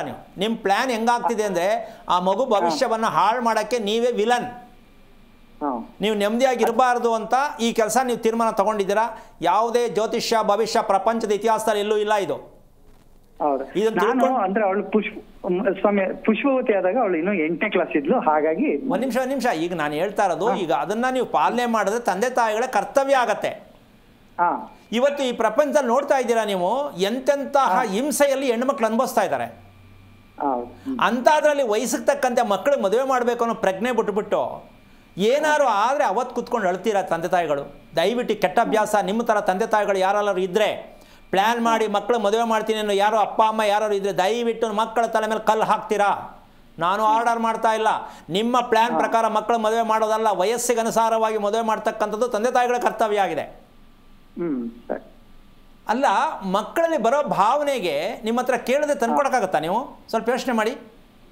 ಇಲ್ಲ, ನಾವು ಅವಳನ್ನು ಕೇಳಿದ್ರು ಇನ್ನು ಒಂದ್ ನಿಮಿಷ ನಾನು ಯಾಕೆ ಹೇಳ್ತಾ ಇದ್ದೀನಿ ಅಂದ್ರೆ, ಒಂದು ಮಗುವಿಗೆ ಮನಸ್ಸಲ್ಲಿ ಏನೋ ಒಂದು ಬಯಕೆ ಬರುತ್ತೆ, ಸಹಜ ಪ್ರಕ್ರಿಯೆ, ವಯಸ್ಸಿನ ಪ್ರಕ್ರಿಯೆ, ಹೌದಾ? ಹೌದೌದು. ಆಗ ತಂದೆ ತಾಯಿ ಹೇಳಕ್ಕಾಗತ್ತಾ ನನ್ಗೆ ಅರ್ಜೆಂಟ್ಗೆ ಇದು ಬೇಕಂತ ಯಾರು ಕೇಳಕ್ಕಾಗತ್ತಾ? ಇಲ್ಲ, ಕೇಳಲ್ಲ. ಒಂದ್ ನಿಮಿಷ ನೀವೂ ಕೂಡ ಅರ್ಥ ಮಾಡ್ಕೊಳಕ್ ಆಗಲ್ಲ. ಅವರ ಮನಸ್ಸಲ್ಲಿ ಏನು ಭಾವನೆ ಇದೆ ಅಂತ ಯಾವ ತಂದೆ ತಾಯಿ ಅರ್ಥ ಮಾಡ್ಕೊಳಕ್ ಆಗಲ್ಲ. ಈಗ ಅದು ಮಾನಸಿಕವಾಗಿ ಹಿಂಸೆ ಪಟ್ಟು ತನ್ನ ದೇಹವನ್ನ ತನ್ನ ಹಿಡಿತದಲ್ಲಿಟ್ಟು ದೇಹನ ಹಿಂಡ್ಕೊಂಡು ಹೋಗುತ್ತೆ, ಆರೋಗ್ಯ ಹಾಳಾಗತ್ತೆ. ಆಮೇಲೆ ನೀವು ಮದುವೆ ಮಾಡಿದ್ರೆ ಮಗು ಬೇಕು ಅಂತೀರಾ, ಒಳ್ಳೆ ಮಗು ಬೇಕು ಅಂತೀರಾ, ವಯಸ್ಸಿಗೆ ತಕ್ಕಂತೆ ನೀವು ಮಾಡಲಿಲ್ಲ, ಆಮೇಲೆ ಮಗು ಕೇಳಿದ್ರೆ ಎಲ್ಲಿಂದ ಆಗತ್ತೆ? ಇದೆಲ್ಲವೂ ವೈಪರೀತ್ಯಗಳು ನಡೆಯುತ್ತೆ, ಹೆಣ್ಣಾಗಲಿ ಗಂಡಾಗಲಿ. ವಯಸ್ಸಿಗೆ ಅನುಸಾರವಾಗಿ ಮದುವೆಯನ್ನು ಮಾಡ್ತಕ್ಕಂಥದ್ದೇ ನಿಜವಾದ ಕರ್ತವ್ಯ ತಂದೆ ತಾಯಿದು. ಯಾವನು ಕಿತ್ತೋದನ್ನು ಹೇಳ್ತಾನೆ 27ಕ್ಕೆ ಮಾಡಿ, ಅವಳಿಗೆ 23ಕ್ಕೆ ಮಾಡಬೇಡಿ ಅಂತ, ಇದೆಲ್ಲ ದಯವಿಟ್ಟು ನಂಬಬಾರ್ದು. ಮಗುವಿನ ಪ್ರಕೃತಿಯನ್ನು ಅರ್ಥ ಮಾಡ್ಕೊಳ್ಳೋದು ಶಾಸ್ತ್ರದಲ್ಲಿ ಇಲ್ಲ. ತಂದೆ ತಾಯಿ ಅರ್ಥ ಮಾಡ್ಕೋಬೇಕು. ಅದನ್ನು ನಿಮ್ಮ ಮಗಳು ಬಂದಾಗ ಸುಮ್ಮನೆ ಲೈಟಾಗಿ ಒಂದು ಮಾತು ಹೇಳಿ, ಏನು ಅಂತ, ಯಾರೋ ಹುಡುಗ ತುಂಬ ಡಿಮ್ಯಾಂಡ್ ಮಾಡ್ತಾ ಇದ್ದಾನೆ ಕಣಮ್ಮ, ಮಾಡ್ಕೋತಾನಂತೆ ಅಂತ ಸುಮ್ಮನೆ ಅನ್ನಿ ನೀವು, ಸಾಕು. ನಿಮ್ಮ ಮಗಳ ಪ್ರತಿಕ್ರಿಯೆ ಹೆಂಗೆ ಬರುತ್ತೆ ಸ್ವಲ್ಪ ನೋಡಿ. ಇದನ್ನು ಟೆಸ್ಟ್ ಮಾಡಿ ನೀವು. ಯಾಕೆ ಅಂದರೆ ನೀವು ಎಷ್ಟು ಸ್ಮಶಾನದಲ್ಲಿ ನೀವು ಕನ್ಸ್ಟ್ರಕ್ಷನ್ ಮಾಡ್ತಕ್ಕಂಥ ಸಂದರ್ಭದಲ್ಲಿ ಹೊಡೆದಾಕಿರೋದಾಗಲಿ ಕಟ್ಟಿರೋದಾಗಲಿ ನೆನಪಿದೆಯಾ ನಿಮಗೆ? ಈ ಕರ್ಮ ನೀವು ಯಾವಾಗ ತೀರಿಸ್ತೀರಪ್ಪ, ಅದಕ್ಕೆಲ್ಲ ಕೈ ಹಾಕಬಾರ್ದು. ನಿಮ್ಮ ಕನ್ಸ್ಟ್ರಕ್ಷನ್ ವಿಚಾರ ಇದೆಯಲ್ಲ, ಹೇಳಿದ್ರೆ 3 ದಿನ ಆಗತ್ತೆ, ದಯವಿಟ್ಟು ಇದಕ್ಕೆ ಪ್ರಾಯಶ್ಚಿತ್ತ ಮಾಡ್ಕೊಳ್ಳಿ, ಇದರಿಂದ ಹೊರಗೆ ಬನ್ನಿ. ಇಲ್ಲ ಅಂದರೆ ಆ ಮಗು ಹುಟ್ಟಿರ್ತಕ್ಕಂಥ ಮೊದಲನೇ ಮಗುನೇ ಕೂಡ ಈ ಸಮಸ್ಯೆಯಲ್ಲಿ ಹುಟ್ಟಿದೆ. ಇದನ್ನು ನೀವು ಕರೆಕ್ಟಾಗಿ ಏನು ತಪ್ಪಾಗಿದೆ ಅಂತ ತಿಳ್ಕೊಳ್ತಕ್ಕಂಥ ನಿಮ್ಮ ಕರ್ತವ್ಯ. ತಿಳ್ಕೊಳ್ಳೋ ಪ್ರಯತ್ನ ಮಾಡಿದ್ರೆ ತಿಳ್ಕೊಳ್ಳಿ, ಹೇಳ್ಕೊಡೋಣ, ಒಳ್ಳೆಯದಾಗಲಿ. ಯಾವುದಕ್ಕೂ ಯೋಚನೆ ಮಾಡಬೇಡಿ, ಇದರಿಂದ ಹೊರಗೆ ಬನ್ನಿ, ಕುಟುಂಬ ಸಮೇತ ಹೊರಗೆ ಬನ್ನಿ. ಏನು ಹೇಳ್ತೀರಾ? ಆಯ್ತು, ಒಳ್ಳೇದು. ಏನು ಅರ್ಥ ಮಾಡ್ಕೊಳ್ಳುವಂಥದ್ದಲ್ಲ. ಫಸ್ಟು ನೀವೇನು ಮಾಡಿ, ನಮ್ಮ ಕುಟುಂಬದ ಬಗ್ಗೆ ನಾನು ತಿಳ್ಕೋಬೇಕು. ಇದನ್ನು ಡಿಸೈಡ್ ಮಾಡಿ, ಒಳ್ಳೇದಾಗಲಿ, ಎಲ್ಲರಿಗೂ ಒಳ್ಳೇದಾಗಲಿ. ಮಗಳು ಒಬ್ಬಳೇ ಅಲ್ಲ, 2 ಮಕ್ಕಳಿಗೂ ಒಳ್ಳೇದಾಗಲಿ, ನಿಮ್ಮಗೂ ಒಳ್ಳೇದಾಗಲಿ, ನಿಮ್ಮ ಅಭಿವೃದ್ಧಿ ಆಗಿ. ಆಯ್ತಾ? ನಮ್ಮ ಮುಂದಿನ ಜೀವನ ಹೇಗಿರುತ್ತೆ ಮೊದಲು ತಿಳ್ಕೊಳ್ಳಿ. ಅಂದರೆ ಜೀವನ ಹೆಂಗಿರುತ್ತೆ ಶಾಸ್ತ್ರ ಹೇಳಕ್ಕೆ ಬಂದ್ರಲ್ಲ, ಪುನಃ ಕೇಳಬೇಡಿ ಅಭ್ಯಾಸ. ಇದನ್ನು ಕೇಳೋ ಅಭ್ಯಾಸ ಬೇಡ, ಮೊದಲು ತಿಳ್ಕೊಳ್ಳಿ, ಒಳ್ಳೇದಾಗಲಿ. ಓಕೆ, ಧನ್ಯವಾದಗಳು ಆನಂದರಾಜ್ ಕರೆ ಮಾಡಿದ್ದಕ್ಕಾಗಿ. ಚಾಮರಾಜನಗರದಿಂದ ಪುಟ್ಟಮ್ಮ ಅಂತ ಹೇಳಿ ಕರೆ ಮಾಡಿದ್ದಾರೆ. ನಮಸ್ಕಾರ ಪುಟ್ಟಮ್ಮ. ನಮಸ್ಕಾರ ಮೇಡಮ್. ಯಾರ ಬಗ್ಗೆ ಕೇಳಬೇಕಾಗಿತ್ತು? ನಕ್ಷತ್ರ ತಿಳಿಸಿ, ಗುರುಗಳಿದ್ದಾರೆ, ಮಾತನಾಡಿ. ಹಲೋ. ಹರಿ ಓಂ ಗುರುಗಳೇ. ನಾರಾಯಣ ಹೇಳಿ. ನನ್ನ ಮಗಳು ಆರೋಗ್ಯ ಸಮಸ್ಯೆ ಗುರುಗಳೇ. ಏನ್ ನಕ್ಷತ್ರ? ಚಿತ್ತ ನಕ್ಷತ್ರ ಗುರುಗಳೇ. ಎಷ್ಟು ವಯಸ್ಸು? 25 ಗುರುಗಳೇ. ಏನ್ ಮಾಡ್ತಿದ್ದಾಳೆ? ಮನೇಲೇ ಇದ್ದಾಳೆ ಗುರುಗಳೇ, ಓದ್ಬಿಟ್ಟು. ಅವಳೇ ಇದ್ದಾಳ, ನೀವೇ ಇರಿಸ್ಕೊಂಡಿದ್ದೀರಾ? ಅವಳ ಕೈಲಿ ಆಗಲ್ಲ, ಹೆಲ್ತ್ ಪ್ರಾಬ್ಲಮ್ ಅಲ್ವಾ, ಅದಕ್ಕೆ ಮನೇಲೇ ಇರಿಸ್ಕೊಂಡಿದೀವಿ ಗುರುಗಳೇ. ಸರಿ, ಏನ್ ಮಾಡೋದು ಇವಾಗ? ಒಂದು ನಿಮಿಷ. ಅಲ್ಲಮ್ಮ, 25 ವರ್ಷದ ಹುಡುಗಿನ ಮನೇಲಿ ಇಟ್ಕೊಂಡಿದ್ಯಾ ಅಂದ್ರೆ ಏನಮ್ಮ ಅದರ್ಥ? ನೀನು ಮನೇಲಿ ಇರಿಸ್ಕೊಂಡ್ರೆ ಆರೋಗ್ಯ ಸರಿ ಹೋಗುತ್ತಾ? ಗುರುಗಳೇ, ಮದ್ವೆ ಮಾಡೋಣ ಅಂತ ಬಂದು ಕೇಳಿದ್ರು ಗುರುಗಳೇ, ಅವರೇ ಮಾಡ್ತಾ. ನಿಮ್ದು ನಿಮ್ ಪ್ರೋಗ್ರಾಮ್ ನೋಡ್ಬಿಟ್ಟು ಭರಣಿ ನಕ್ಷತ್ರದ ಹುಡುಗ ಗುರುಗಳೇ, ನಿಮ್ ಪ್ರೋಗ್ರಾಮ್ ಕೇಳ್ಬಿಟ್ಟು ನಿಮ್ಮ ಹತ್ರ ಬರಕ್ಕೆ 1 ವರ್ಷದಿಂದ ಪ್ರಯತ್ನ ಪಡ್ತೀನಿ, ಆಯ್ತಾ ಇಲ್ಲ ಗುರುಗಳೇ. 1 ವರ್ಷ ಆಗಿದೆ ಆ ಹುಡುಗ ಬಂದು ನನಗ್ ಮಾಡ್ಕೊಡಿ ಅಂತ. ಈ ಹುಡುಗಿ ಇಷ್ಟ, ನನಗ್ ಮಾಡ್ಕೊಡಿ ಅಂತ ಕೇಳಿದಾರೆ ಗುರುಗಳೇ. ನಿಮ್ ಹುಡುಗಿಗೆ ಇಷ್ಟ ಇದೆಯಾ? ನಮ್ ಹುಡುಗಿಗೂ ಇಷ್ಟ ಇದೆ ಗುರುಗಳೇ. ಆದ್ರ ಭರಣಿ ನಕ್ಷತ್ರ ಅಂತ ಹೇಳ್ತಿರಲ್ಲ ಗುರುಗಳೇ, ಅದನ್ನ ಒಂದ್ ನಿಮಿಷ ಕೇಳಿಸ್ಕೊಳ್ಳಿ. ಪ್ರಪಂಚದಲ್ಲಿ ನಕ್ಷತ್ರ, ಒಳ್ಳೆ ನಕ್ಷತ್ರ ಯಾವುದೂ ಇಲ್ಲ. ಕೇಳಿಸ್ಕೊತಿದ್ದೀರಾ? ಹೌದು ಗುರುಗಳೇ. ನಾನು ಹೇಳ್ತಾ ಇರ್ತಕ್ಕಂಥದ್ದು ಜ್ಯೇಷ್ಠ ನಕ್ಷತ್ರ, ವಿಶಾಖ ನಕ್ಷತ್ರ, ಮೂಲ ನಕ್ಷತ್ರ, ಭರಣಿ ನಕ್ಷತ್ರ ಎಲ್ಲವನ್ನು ಸಂದರ್ಭ ಕೇಳ್ತಾ ಹೋಗ್ತೀನಿ.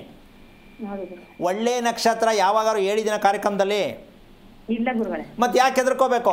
ಅಮಾವಾಸ್ಯಲ್ಲಿ ಹುಟ್ಟಿರ್ಲಿ, ಅರ್ಧ ರಾತ್ರಲ್ಲಿ ಹುಟ್ಟಿರ್ಲಿ, ರಿಪೇರಿ ಮಾಡಿ ಮದುವೆ ಮಾಡ್ರಿ. ಯಾಕೆ ಹೆದರ್ಕೋಬೇಕು? ರಿಪೇರಿ ಮಾಡಿ ಅನ್ನೋದಕ್ಕೆ ನಮ್ಮ ಕಾರ್ಯಕ್ರಮ ಇರೋದು.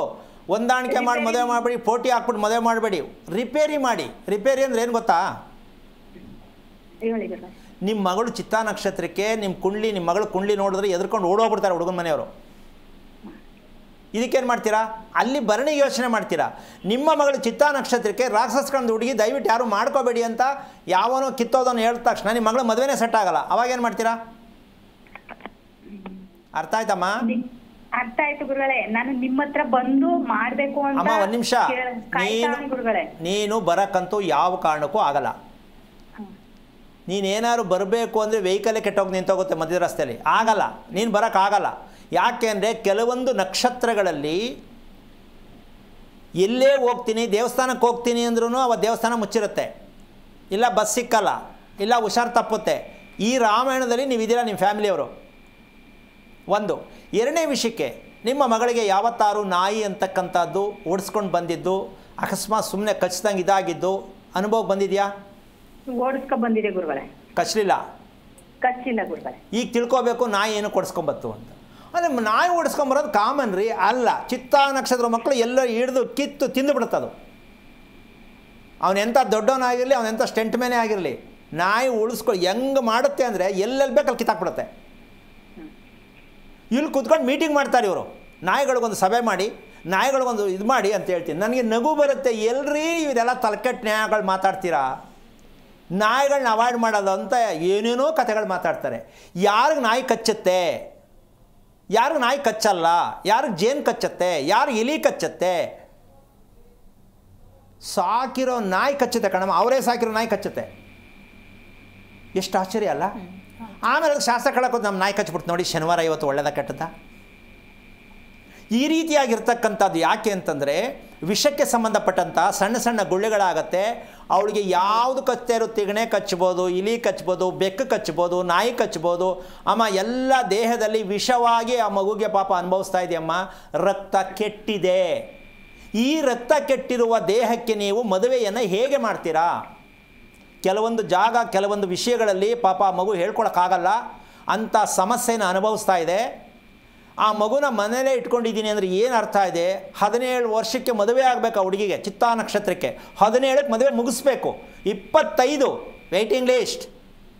ಏನು ಶಾಸ್ತ್ರ ಕೇಳ್ತಿರ್ರಿ? ಯಾರೀ ಶಾಸ್ತ್ರ ಹೇಳೋದಕ್ಕೆ? ಆ ನಕ್ಷತ್ರ ಬೇಡ, ಈ ನಕ್ಷತ್ರ ಬೇಡ, ಅದಲ್ಲ. ನನ್ನ ಮಗಳ ನಕ್ಷತ್ರಕ್ಕೆ ಮದುವೆ ಇದೆಯಾ? ನಂಬರ್ 1. ನಕ್ಷತ್ರದಲ್ಲಿ ಆ ದೇಹದಲ್ಲಿ ಏನೇನು ಸಮಸ್ಯೆ ಇದೆ? ನಂಬರ್ 2. ಇದನ್ನು ಹೆಂಗೆ ರಿಪೇರಿ ಮಾಡಬೇಕು ಅದು ತಿಳ್ಕೊಳ್ಳಿ ಫಸ್ಟು. ಗಂಡು ಯಾರು ಆಗಿರಲಿ, ನಿಮ್ಮ ಹುಡುಗಿಯನ್ನು ರಿಪೇರಿ ಮಾಡಿ. ಮಾಂಗಲ್ಯ ಕಟ್ಟೋದು ನಿಮ್ಮ ಹುಡುಗಿ ಕಟ್ಟಿಸ್ಕೊಳ್ಳೋದು, ಹುಡುಗ ಕಟ್ಟೋದು. ಮಾಂಗಲ್ಯ ಕಟ್ಟಿಸ್ಕೊಳ್ಳೋರು ಹಣೆ ಬರ ಚೆನ್ನಾಗಿರಬೇಕು ಅಂದರೆ ಆರೋಗ್ಯವಂತಳಾದ ಹೆಣ್ಣಾಗಬೇಕು. ಆರೋಗ್ಯ ಹೆಣ್ಣಲ್ಲೇ ಇಲ್ಲ ಅಂದರೆ ನೀವು ಯಾವ ಶಾಸ್ತ್ರ ಕೇಳಿ ಮಾಡಿದ್ರು ನೀವು ಮದುವೆ ಉಳಿಯಲ್ಲ, ಕಿತ್ಕೊಂಡು ಹೋಗುತ್ತೆ. ಇಂಥ ಮದುವೆಗಳು ಬೇಕಾ ಅಮ್ಮ? ಅರ್ಥ ಆಯ್ತಾ? ಅರ್ಥ ಆಯ್ತು ಗುರುಗಳೇ. ನೀವು ಮಾಡಬೇಕಾದ ಕೆಲಸ ಏನೇ ಆಗಲಿ, ರಾತ್ರಿಯಲ್ಲಿ ನಡ್ಕೊಂಡು ಹೋಗೋದಾಗಲಿ ಗುರುಗಳ ಆಫೀಸ್ ಹತ್ರ, ಅದನ್ನು ನಾನು ಬನ್ನಿ ಅಂತ ನಿಮ್ಗೆ ಒತ್ತಾಯ ಮಾಡ್ತಾ ಇಲ್ಲ, ತಿಳ್ಕೊಳ್ಳೇಬೇಕು ಅಂತ ತೀರ್ಮಾನ ಮಾಡಿ ನಿಮ್ಮ ಮಗಳನ್ನು ನೀವು ಕರ್ಕೊಂಡು ಆಂಜನೇಯ ದೇವಸ್ಥಾನಕ್ಕೊಂದು 3 ದಿನ ಹೋಗಲ್ಲಿ ಪ್ರಾರ್ಥನೆ ಮಾಡ್ಕೊಳ್ಳಿ. ಏನಾದ್ರು ಒಂದು ದಾರಿ ಸಿಕ್ಕತ್ತೆ ತಿಳ್ಕೊಳ್ಳೋಕೆ ಪ್ರಯತ್ನ ಮಾಡಿ. ಆ ಹುಡುಗ ವೆಯ್ಟ್ ಮಾಡ್ತಾ ಇರ್ತಕ್ಕಂಥ ಲೆಕ್ಕಾಚಾರಕ್ಕೂ ಅದು ಮಾಡ್ಬೋದಾ ಮಾಡಬಾರ್ದಾ? ಭರಣಿ ನಕ್ಷತ್ರ ವಾರದ ಮೇಲೂ ಡಿಪೆಂಡ್ ಆಗುತ್ತೆ, ದಿನದಲ್ಲಿ ಇರ್ತಕ್ಕಂಥ ಹಲವಾರು ವಿಚಾರಗಳು ಡಿಪೆಂಡ್ ಆಗುತ್ತೆ. ಅದನ್ನು ಕಂಡಿಡಿದು ಸರಿ ಮಾಡೋದಕ್ಕೆ ಏನು ಮಾಡಬೇಕು ಇದೆಲ್ಲ ಪ್ರಯತ್ನ ಮಾಡಿದ್ರೆ ಮದುವೆ ಮಾಡ್ಬೋದು. ನೀವು ತುಂಬ ತಪ್ಪು ಮಾಡ್ತಾ ಇದ್ದೀರಾ. ಆರೋಗ್ಯ ಸರಿ ಹೋಗೋದು ಹೆಣ್ಣು ಮಕ್ಕಳಿಗೆ ವಯಸ್ಸಿಗೆ ತಕ್ಕಂತೆ ಮದುವೆ ಮಾಡಿದ್ರೆ ಮಾತ್ರ ಆರೋಗ್ಯ ಚೆನ್ನಾಗಿರುತ್ತೆ ಹೊರತು ನೀವು ಪ್ಲ್ಯಾನ್ ಮಾಡ್ಕೊಂಡು ನಿಲ್ಲಿಸ್ಕೊಂಡ್ರೆ ಯಾವುದೇ ಮನೇಲಿರ್ತಕ್ಕಂಥ ಹೆಣ್ಣು ಮಕ್ಕಳ ಆರೋಗ್ಯ ಕೆಟ್ಟ ಮೇಲೆ ಮದುವೆ ಒಪ್ಪಲ್ಲ. ಮದುವೆ ಆದರೆ ಮಗು ಆಗಲ್ಲ. ಈ ಕರ್ಮಗಳು ಯಾಕೆ ಮಕ್ಕಳ ತಲೆ ಮೇಲೆ ಹೊರಿಸ್ತೀರಾ? ತಿಳ್ಕೊಳ್ಳೋ ಪ್ರಯತ್ನ ಮಾಡ್ತಾಯಿ. ಒಳ್ಳೆಯದಾಗಲಿ. ಓಕೆ, ಧನ್ಯವಾದಗಳು ಪುಟ್ಟಮ್ಮ ಕರೆ ಮಾಡಿದ್ದಕ್ಕಾಗಿ. ಗುರೂಜಿ ತಿಳಿಸ್ತಾ ಇದ್ರಿ ಭೂಮಿಯ ಗುರುತಿಸುವಿಕೆಯ ಬಗ್ಗೆ, ಮುಂದುವರಿಸ್ತಾ ಹೋಗೋದಾದ್ರೆ ಈಗ ನಾನು ಈ ನಾಯಿ ಓಡಿಸ್ಕೊಂಬರೋ ಅಂತ ಒಂದು ವಿಚಾರ ಹೇಳಿದೆ. ಎಷ್ಟು ಆಶ್ಚರ್ಯ ಅಲ್ಲ ನಮ್ಮ? ಹೌದು. ಯಾಕೆ ಅಂದರೆ ನಮ್ಮ ಜನಗಳಿಗೆ ಅರ್ಥ ಆಗಬೇಕು ನಕ್ಷತ್ರ ಎಷ್ಟೊಂದು ಪವರ್ಫುಲ್ಲಾಗಿ ಆಟ ಆಡಿಸುತ್ತೆ ಮನುಷ್ಯನ ಅಂತ. ಏನದು ಆಟ ಆಡಿಸೋದು ಅಂದರೆ ತಿಳ್ಕೊಳ್ಳೋ ಮೂರ್ಖ. ಇಂಥ ನಕ್ಷತ್ರ ನಾನು ಹುಟ್ಟಿದ್ದೀನಿ, ನಾನು ಯಾವ ಗನಂದಾರಿ ಬದುಕನ್ನು ಬದುಕಿದ್ದೀನಿ ಅಂತ ಮೊದಲು ಮನೆ ಯಜಮಾನ ಕ್ಲೀನ್ ಮಾಡ್ಕೋಬೇಕು. ನಮ್ಮ ದೇಶದಲ್ಲಿ ಆಗ್ತಾರೋ ದೊಡ್ಡ ಅನಾಹುತ ಯಾವುದು? ಮನೆ ಯಜಮಾನನೇ ರಾಂಗ್. ಅವನಿಗೆ 28 ಹೆಂಗಸಾಗಲಿ ಗಂಡಸಾಗಲಿ ಹೇಳ್ತಾ ಇದ್ದೀನಿ, ಮನೆಗೆ ಮೇಯ್ನ್ ಲೀಡರ್ ಇರ್ತಾರಲ್ಲ ಅವರೇ ಫುಲ್ ರಾಂಗು. ಅವ್ರಿಗೇನು ಜೀವನದ ಬಗ್ಗೆ ಗೊತ್ತೇ ಇರಲ್ಲ. ಇನ್ನು ಮನೇಲಿರೋ ಕುಟುಂಬ ಹೇಗೆ ಚೆನ್ನಾಗಿರುತ್ತೆ? ಈ ಸತ್ಯ ನಮ್ಮ ದೇಶದ ಸದ್ಯಕ್ಕೆ ಓಪನ್ ಆಗಲ್ಲ. ಮನೆ ಯಜಮಾನ ಫಸ್ಟು ಅಥವಾ ಯಜಮಾಂತಿ ಫಸ್ಟು. ಇವರಿಬ್ಬರು ರಿಪೇರಿ ಆರೋಗ್ಯವಾಗಿ ನೆಮ್ಮದಿಯಾಗಿ ಖುಷಿಯಾಗಿ ಸಮಯಕ್ಕನುಸಾರವಾಗಿ ನಡ್ಕೊಳ್ಳೋದು ಕಲ್ತಿದ್ರೆ ನಿಮಗೆ ಮದುವೆ ಬೇಕು, ಮಕ್ಕಳು ಬೇಕು. ಇಲ್ಲ ದಯವಿಟ್ಟು ಮದುವೆನೂ ಬೇಡ ಮಗುನೂ ಬೇಡ ಅಂತ ಸುಮ್ಮನೆ ಸನ್ಯಾಸಿಗಳ ಥರ ಇದ್ದು ಬಿಟ್ರೆ ಒಳ್ಳೆಯದು ಅಂತ ನಾನು ಆರ್ಡರ್ ಮಾಡ್ತಾ ಇಲ್ಲ. ನಿಮ್ಮ ಬಗ್ಗೆ ನಿಮಗೆ ಏನು ನೆಮ್ಮದಿಯಾಗಿರೋಕ್ಕೆ ನನ್ನ ಕೈಲಿ ಏನಕ್ಕೆ ಆಗ್ತಾ ಇಲ್ಲ ಅಂತ ನೀವು ತಿಳ್ಕೊಳ್ಳಿಲ್ಲ ಅಂದರೆ ಯಾಕೆ ಬೇಕು ನಿಮಗೆ ಮದುವೆ, ಯಾತಿಗೆ ಬೇಕು ನಿಮಗೆ ಮಗು ಅಂತ ನಾನು ಕೇಳಲ್ಲ, ಮಾಡ್ಕೊಳ್ಳಿ. ಆದರೆ ನಿಮ್ಮ ಎಚ್ಚರಿಕೆಯನ್ನು ಸರಿಪಡಿಸ್ಕೊಳ್ಳೋದಕ್ಕೆ ಒಂದು ಪ್ರಯತ್ನ ಮಾಡಬೇಕು. ಇದಕ್ಕೆ ಒಂದು ಸಣ್ಣ ಉದಾಹರಣೆ ಕೊಡ್ತೀನಿ. ಇವತ್ತು ಭೂಗಣಿತ ಅಂತಕ್ಕಂಥ ಒಂದು ಲೆಕ್ಕಾಚಾರಕ್ಕೆ ಒಂದು ಕ್ಲೂ ಕೊಡ್ತೀನಿ. ಇದು ದಕ್ಷಿಣ ರಸ್ತೆಯಲ್ಲಿ ಮನೆಗಳನ್ನು ಕಟ್ಟುವವರಿಗೆ ಈ ಒಂದು ಸಂದೇಶ ಅರ್ಥ ಆಗಬೇಕು. ಮನೆಗೆ ದಕ್ಷಿಣದ ರಸ್ತೆ ಇರುವಂಥ ಮನೆಯಲ್ಲಿ ಕಿಟಕಿ ಇಡ್ತಾರೆ ಕಣಮ್ಮ, ಗಾಳಿ ಚೆನ್ನಾಗಿ ಬರಲಿ, ರೂಮ್ ಒಳಕ್ಕೆ ತಣ್ಣಗೆ ಅಂತ ಕಿಟಕಿ ಇಡ್ತಾರೆ. ಇದು AC ಥರ ಬರ್ತದೆ ಸ್ವಾಮಿ ನಮ್ಮ ಮನೇಲಿ ಗಾಳಿ ಅಂತ ಭಾರಿ ಖುಷಿಯಾಗಿ ಹೇಳ್ಕೊತಾರೆ.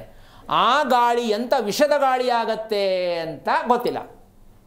ಇದೇನಿದು ಗಾಳಿ ತಣ್ಣಗೆ ಬರ್ತದೆ ಅಂತ ಅಂತೀವಿ, ಖುಷಿ ಆಗುತ್ತೆ ಅಂತೀವಿ, ಚೆನ್ನಾಗಿ ಮಲ್ಕೊಂಡು ಒಳ್ಳೆ ನಿದ್ದೆ ಬರಲಿ ಅಂತ ಗಾಳಿ ಬರಲಿ ಅಂದರೆ ಇವರೇನು ವಿಷ ಅಂತಾರಲ್ಲ, ಅದನ್ನು ತಿಳ್ಕೊಳ್ತಕ್ಕಂಥ ವಿಚಾರನೇ ಇವತ್ತು ಹೇಳಬೇಕಾಗಿದ್ದು. ಸಮಯ ಪೂರ್ಣ ಆಗಲ್ಲ, ಸ್ವಲ್ಪ ಆದರೂ ಮಾಹಿತಿ ಕೊಡ್ತೀನಿ. ಆ ದಕ್ಷಿಣ ದಿಕ್ಕಿನ ರಸ್ತೆಯಲ್ಲಿ ಬೇರೆ ಮನೆಗಳಿರಲ್ಲ, ಯಾಕೆ ರಸ್ತೆ ಇರುತ್ತೆ, ಒಂದು 15 ಅಡಿ 20 ಅಡಿ ರಸ್ತೆ ಇರುತ್ತೆ.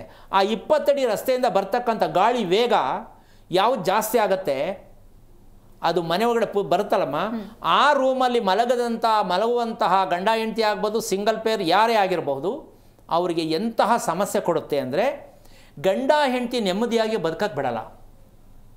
ಯಾಕೆ ಅಂದರೆ ಕನಸಿನ ಲೋಕದಲ್ಲೇ ತಿಳ್ಕೊಂಡ್ಬಿಡ್ತಾರೆ.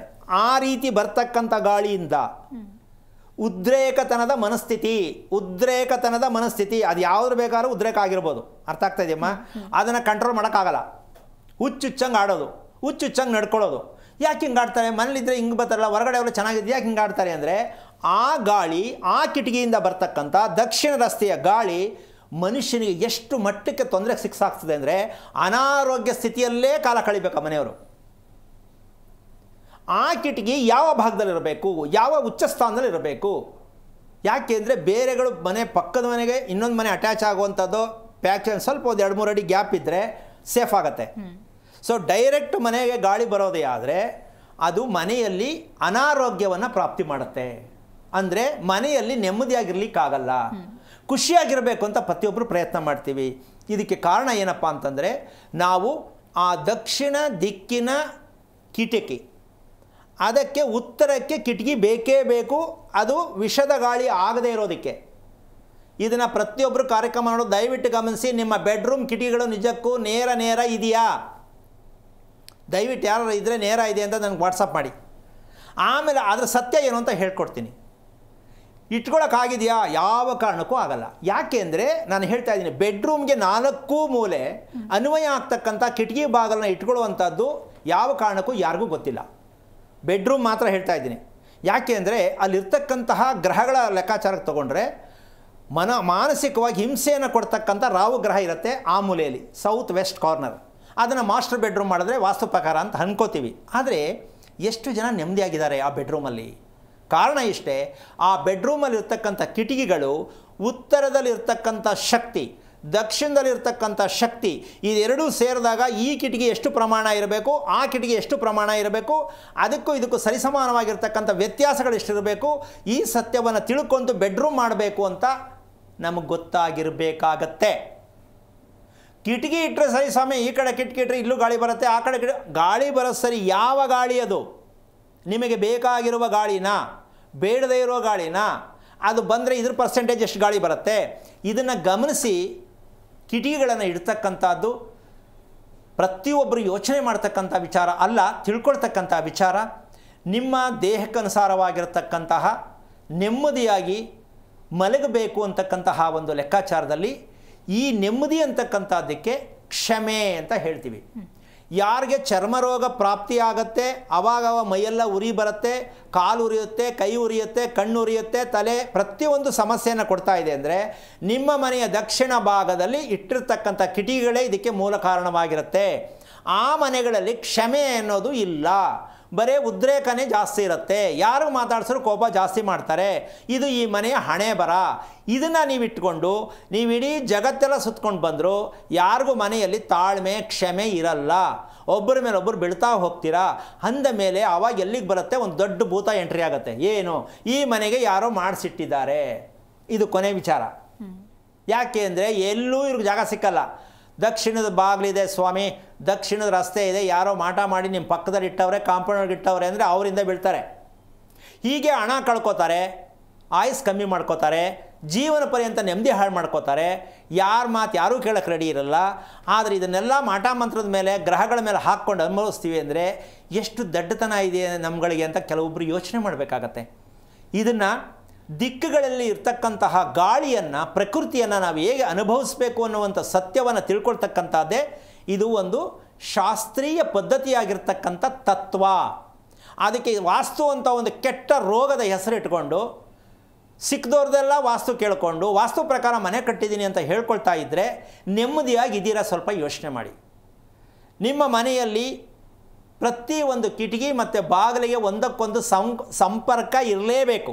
ಆ ಸಂಪರ್ಕ ಏನು ಅಂದರೆ ಒಂದು ಸಲ ನಾನು ತೋರಿಸ್ತೀನಿ, ಅವಕಾಶ ಬರುತ್ತೆ. ಅದರಲ್ಲೂ ನೀವು ಏನಪ್ಪ ಇಷ್ಟು ಚಿಕ್ಕ ಮನೆಗೆ ಇಷ್ಟೆಲ್ಲ ಕ್ಲಾರಿಟಿಯಾಗಿ ಮನೆ ಕಟ್ಸೋಕ್ಕಾಗತ್ತಾ ಅಂತ ನೀವು ಉಬ್ಬೇರಿಸೋ ಮಟ್ಟಕ್ಕಿರುತ್ತೆ. ಇನ್ನು ಕೆಲವೇ ದಿನದಲ್ಲಿ ಅದನ್ನು ನಿಮ್ಮ ಮುಂದೆ ಹಿಡ್ತೀನಿ, ನೋಡ್ತಾ ಇರಿ, ಕಣ್ಣು ಉಬ್ಬೇರಿಸ್ಕೊಂಡು ನೋಡ್ಬೋದು.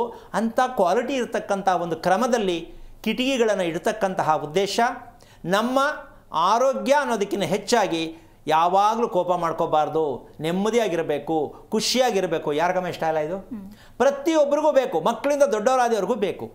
ಅದಕ್ಕೋಸ್ಕರವಾಗಿ ಚಿಕ್ಕ ಚಿಕ್ಕ ವಯಸ್ಸಲ್ಲಿ ಕೆಲವರು ಅಪ್ಪ ಅಮ್ಮನ ಜೊತೆಲಿ ಮಕ್ಕಳು ಮಲಗಿಸ್ಕೋತಾರೆ ರೂಮಲ್ಲಿ.